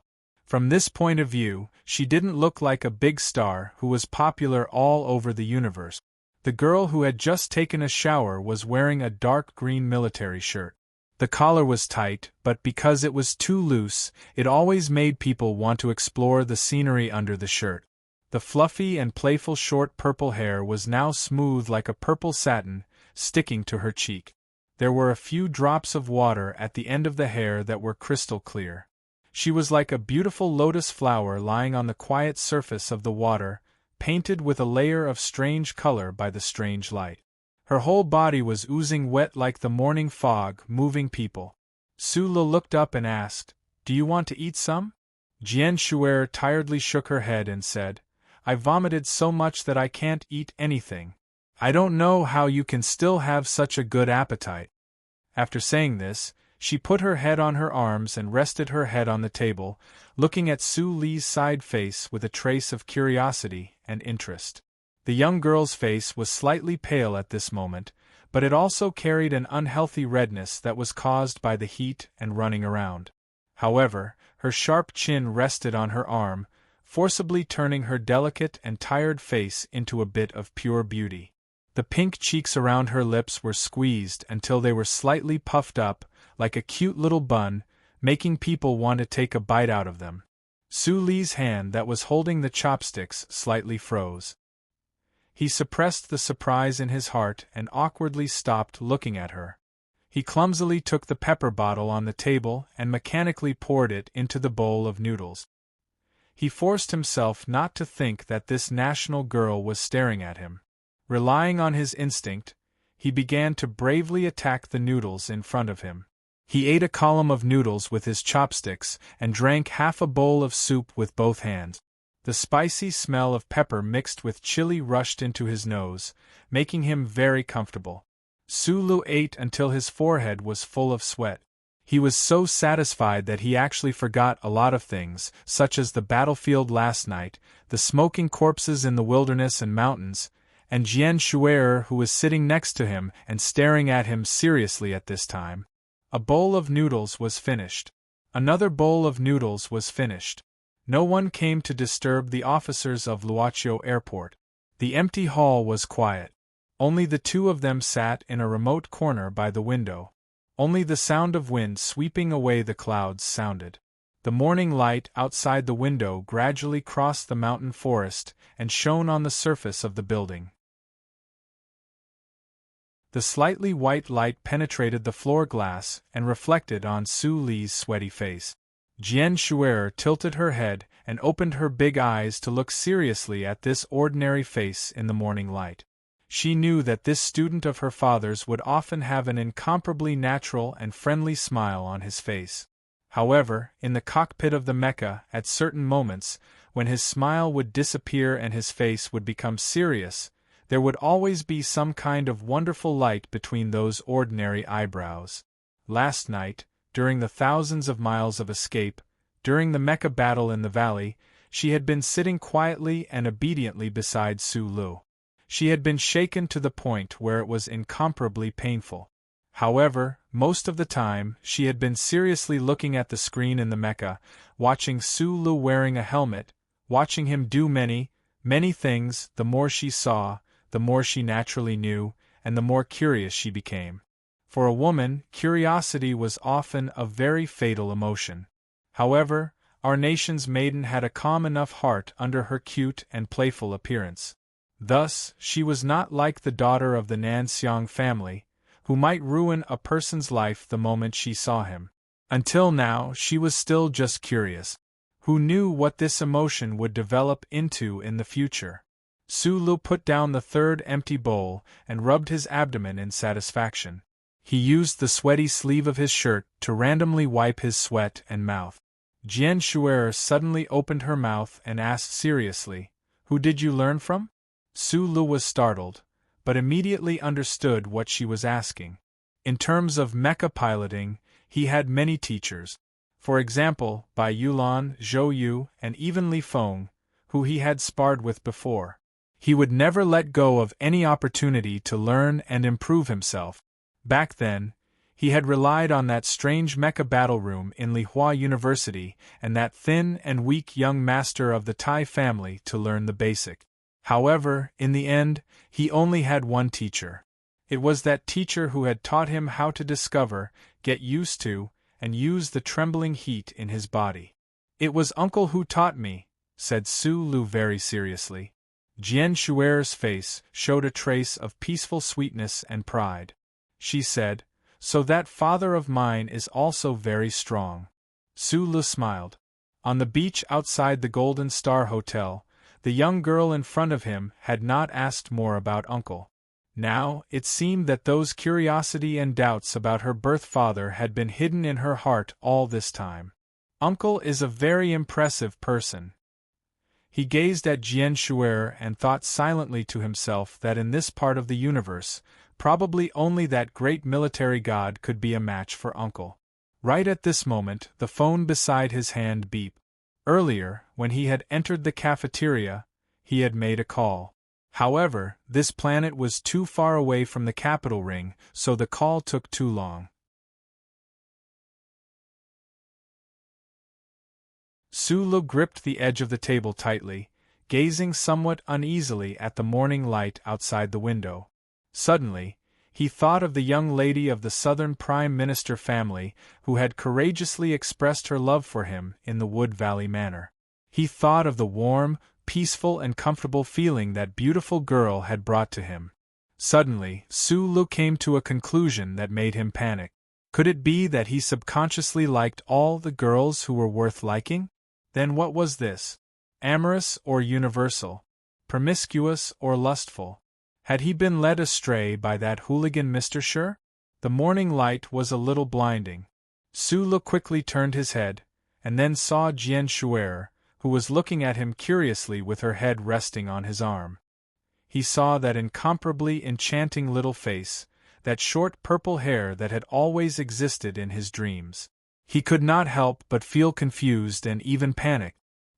He quickly stood up, prepared to get as far away from this national girl as possible. Jian Shuer opened her ink-black eyes and looked at him in confusion. She asked, "What's wrong?" Su Li's voice was slightly hoarse. "I'm going to rest for a while first, and then I'll fix my mecha. In the next few days, I'll definitely have to go out on missions." Jian Shuer was shocked.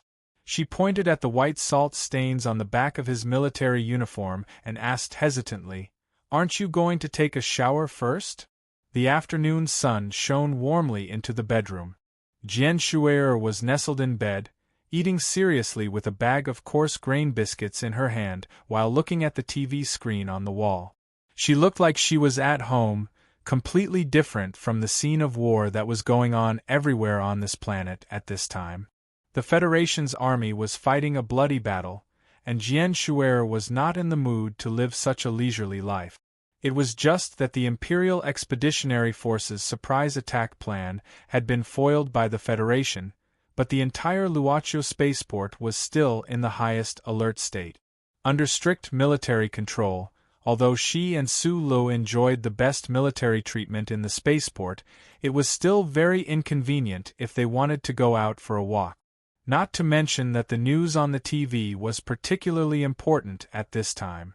On the screen, at the large gathering site of the Charter Square in the Capital Special District, President Pabre, dressed in a black suit, was reading an important announcement to thousands of ordinary citizens of the Federation under the sun. Dozens of years ago, the President of the Federation once said that this is a shameful day. Today, I want to announce to the entire Federation, and even the entire universe, that today is a day that is worth remembering for the rest of our lives. Speaking of this, the dark-skinned President Pabre paused for a moment, as if he was recalling the heavy history of the past. Gradually, a smile appeared on his face, and he looked particularly confident under the sun.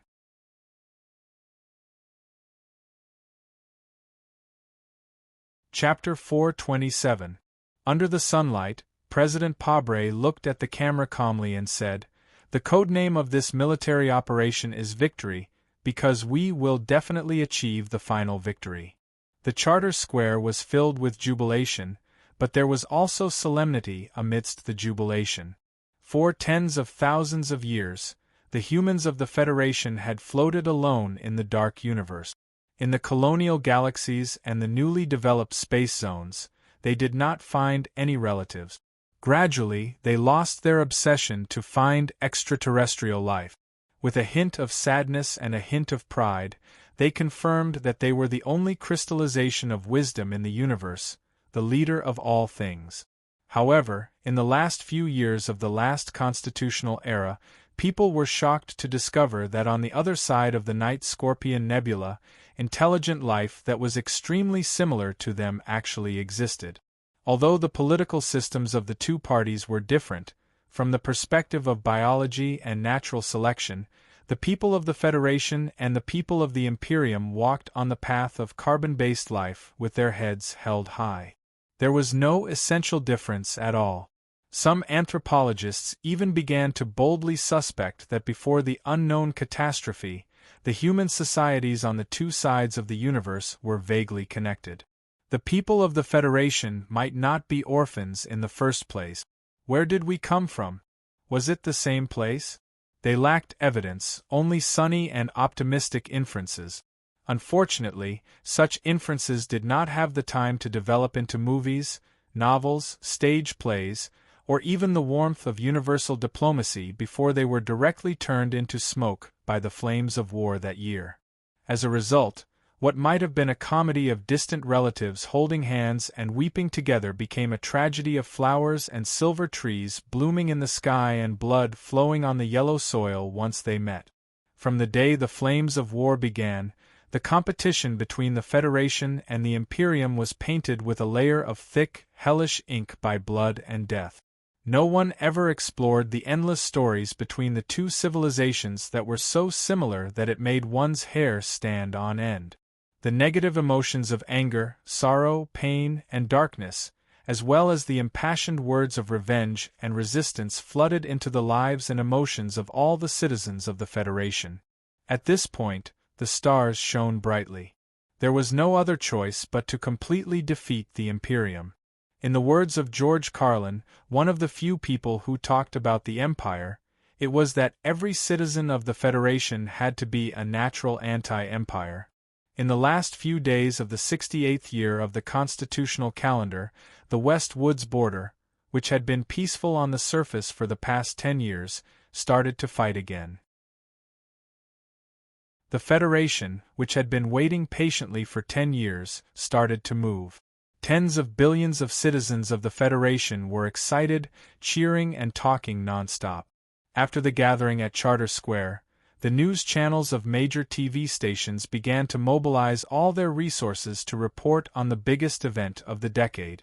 On the other hand, the Federation News Channel, which occupied the most authoritative position, had even cancelled all of its routine news programs.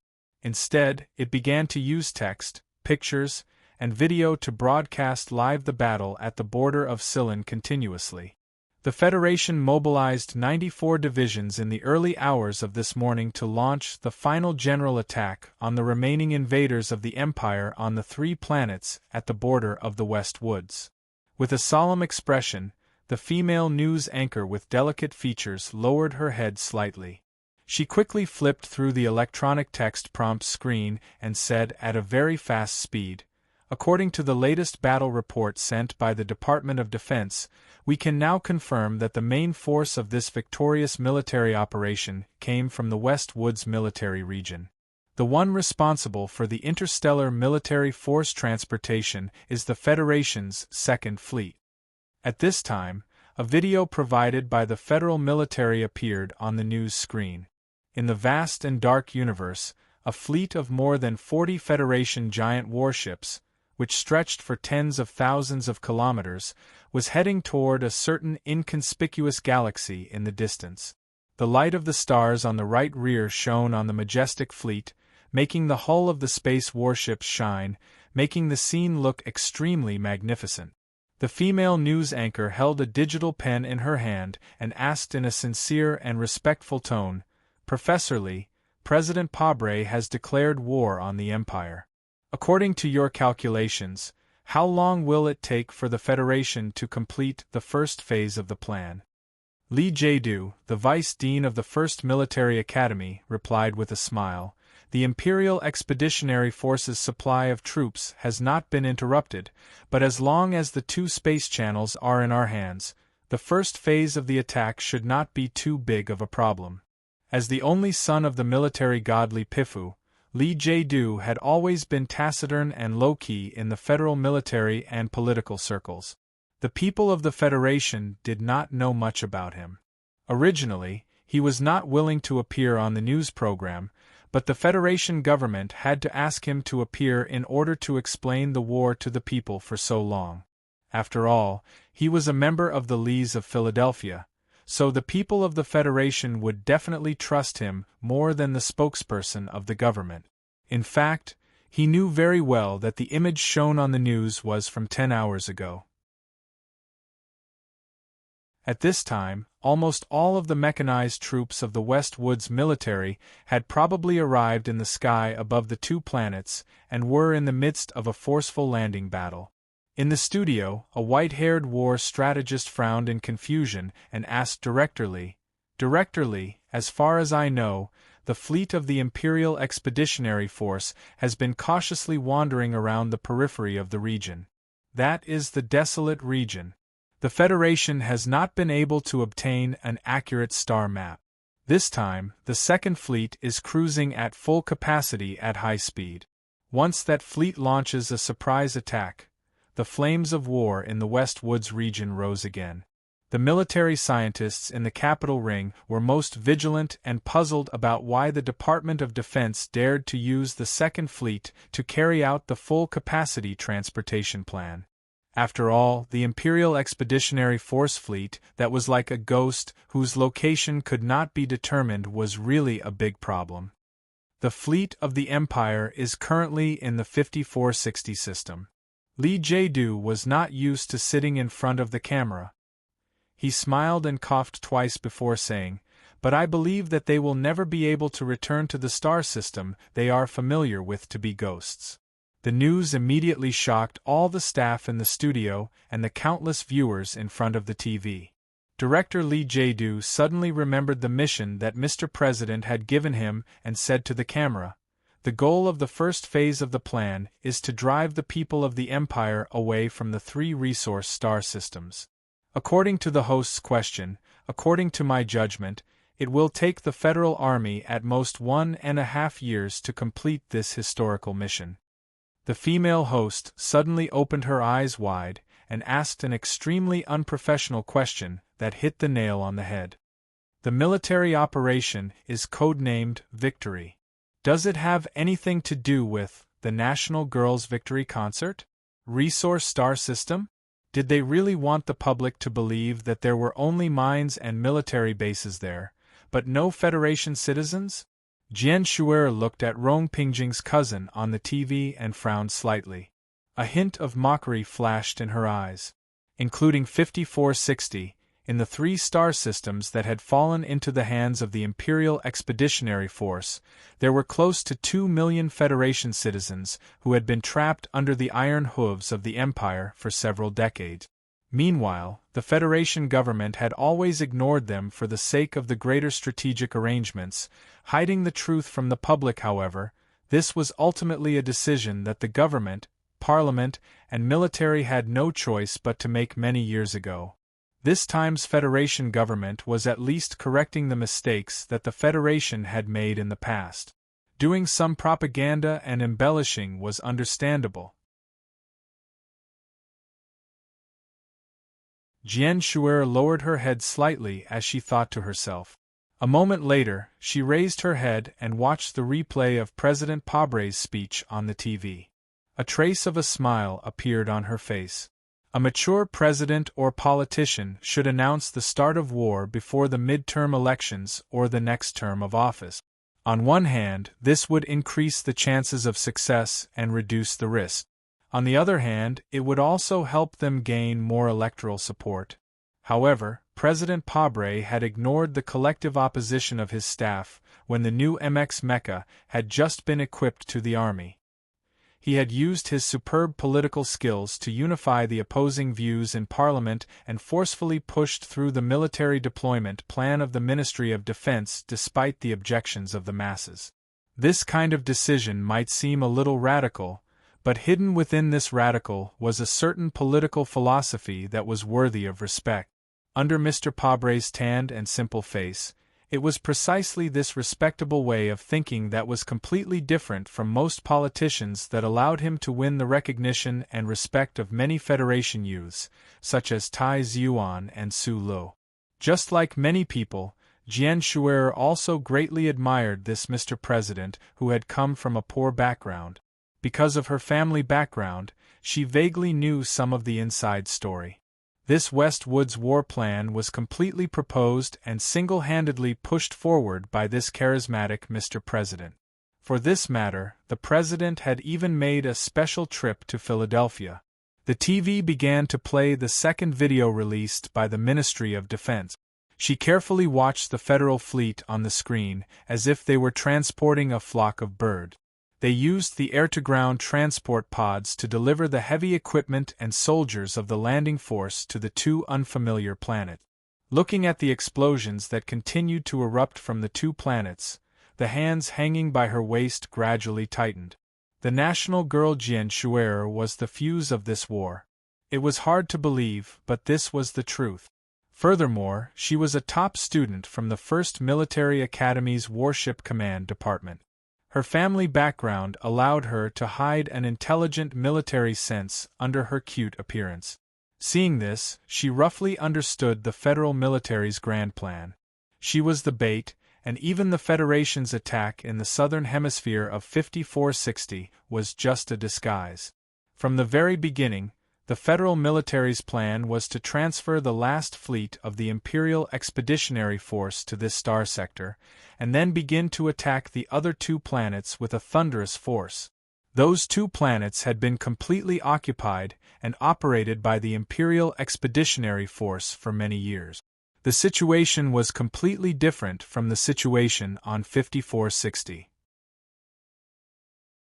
In order to tear open a hole in such an environment and establish an outpost for the Federation's counterattack, the West Woods military region had to complete a sudden landing raid in the shortest time possible. And this first, they had to transfer the last fleet of the Empire away. A light flashed through Jian Shuer's ink-like eyes. Her delicate lips opened slightly, and she let out a sigh of admiration. This was a simple military plan.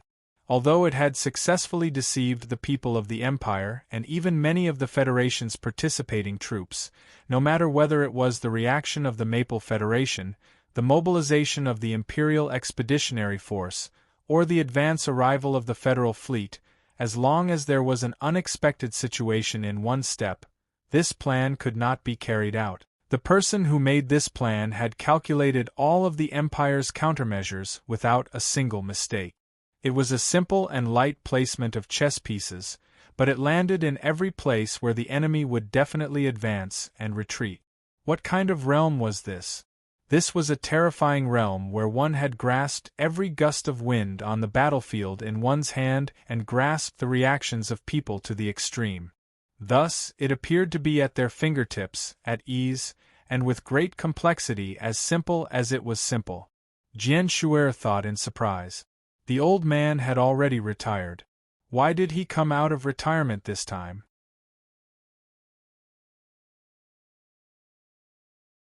Chapter 428. I'll get straight to the point. I haven't updated today. I'd like to report to everyone that the deposit for the house has been paid today. My supervisor and I both confirmed that the sales lady was really pretty.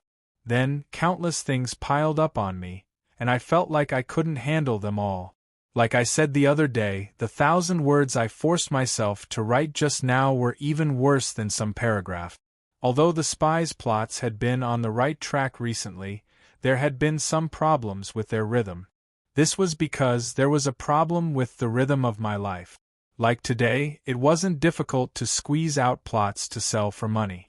I could always get some word count with a little bit of effort, but that's a fake product. I don't think that's right. So I can only not write. I can't write. It's not that I can't write, it's that I don't want to. Because you have to spend money for these words, and I have to be responsible for my own face. I've never asked for leave, and I've stopped updating twice in a week. It's very annoying, but compared to writing shit, the latter is more annoying. So I sincerely ask for leave. I ask for leave because I can't help it, because I'm too busy to talk about it. I don't dare to promise that I won't ask for leave in the future. After serious self-reflection and calculation, I think that starting in March, the speed of the spy should return to how it was at the beginning. In the next 1.5 months, I'll do my best to write the spy well. In fact, in the outline, this should be the stage I'm most concerned about. I sincerely ask that after tomorrow, although you won't be reading the forbidden book in the snow outside the window, you can still read the spy slower than when it was 3,000 words. Because I want to write more carefully so that the amount of information and the things you feel will be richer. The spy has been laying the groundwork for the past few days. If it's 6,000 or 9,000 words a day, this kind of groundwork can actually be seen beautifully. But if it's all groundwork for 3,000 words a day, it will only appear dull and clumsy. So I want to spend more effort on the details. I hope that after your reading rhythm is ruined, you can be merciful. After thinking about it seriously again, I still need to adjust the time of the update to the afternoon, so that I can adjust my work state. It's best if I can finish writing in advance every day, then send it out at the right time. That's more appropriate. Tomorrow I'll write 2 chapters. From the day after tomorrow, I'll try to write 1 chapter every day at 4 p.m.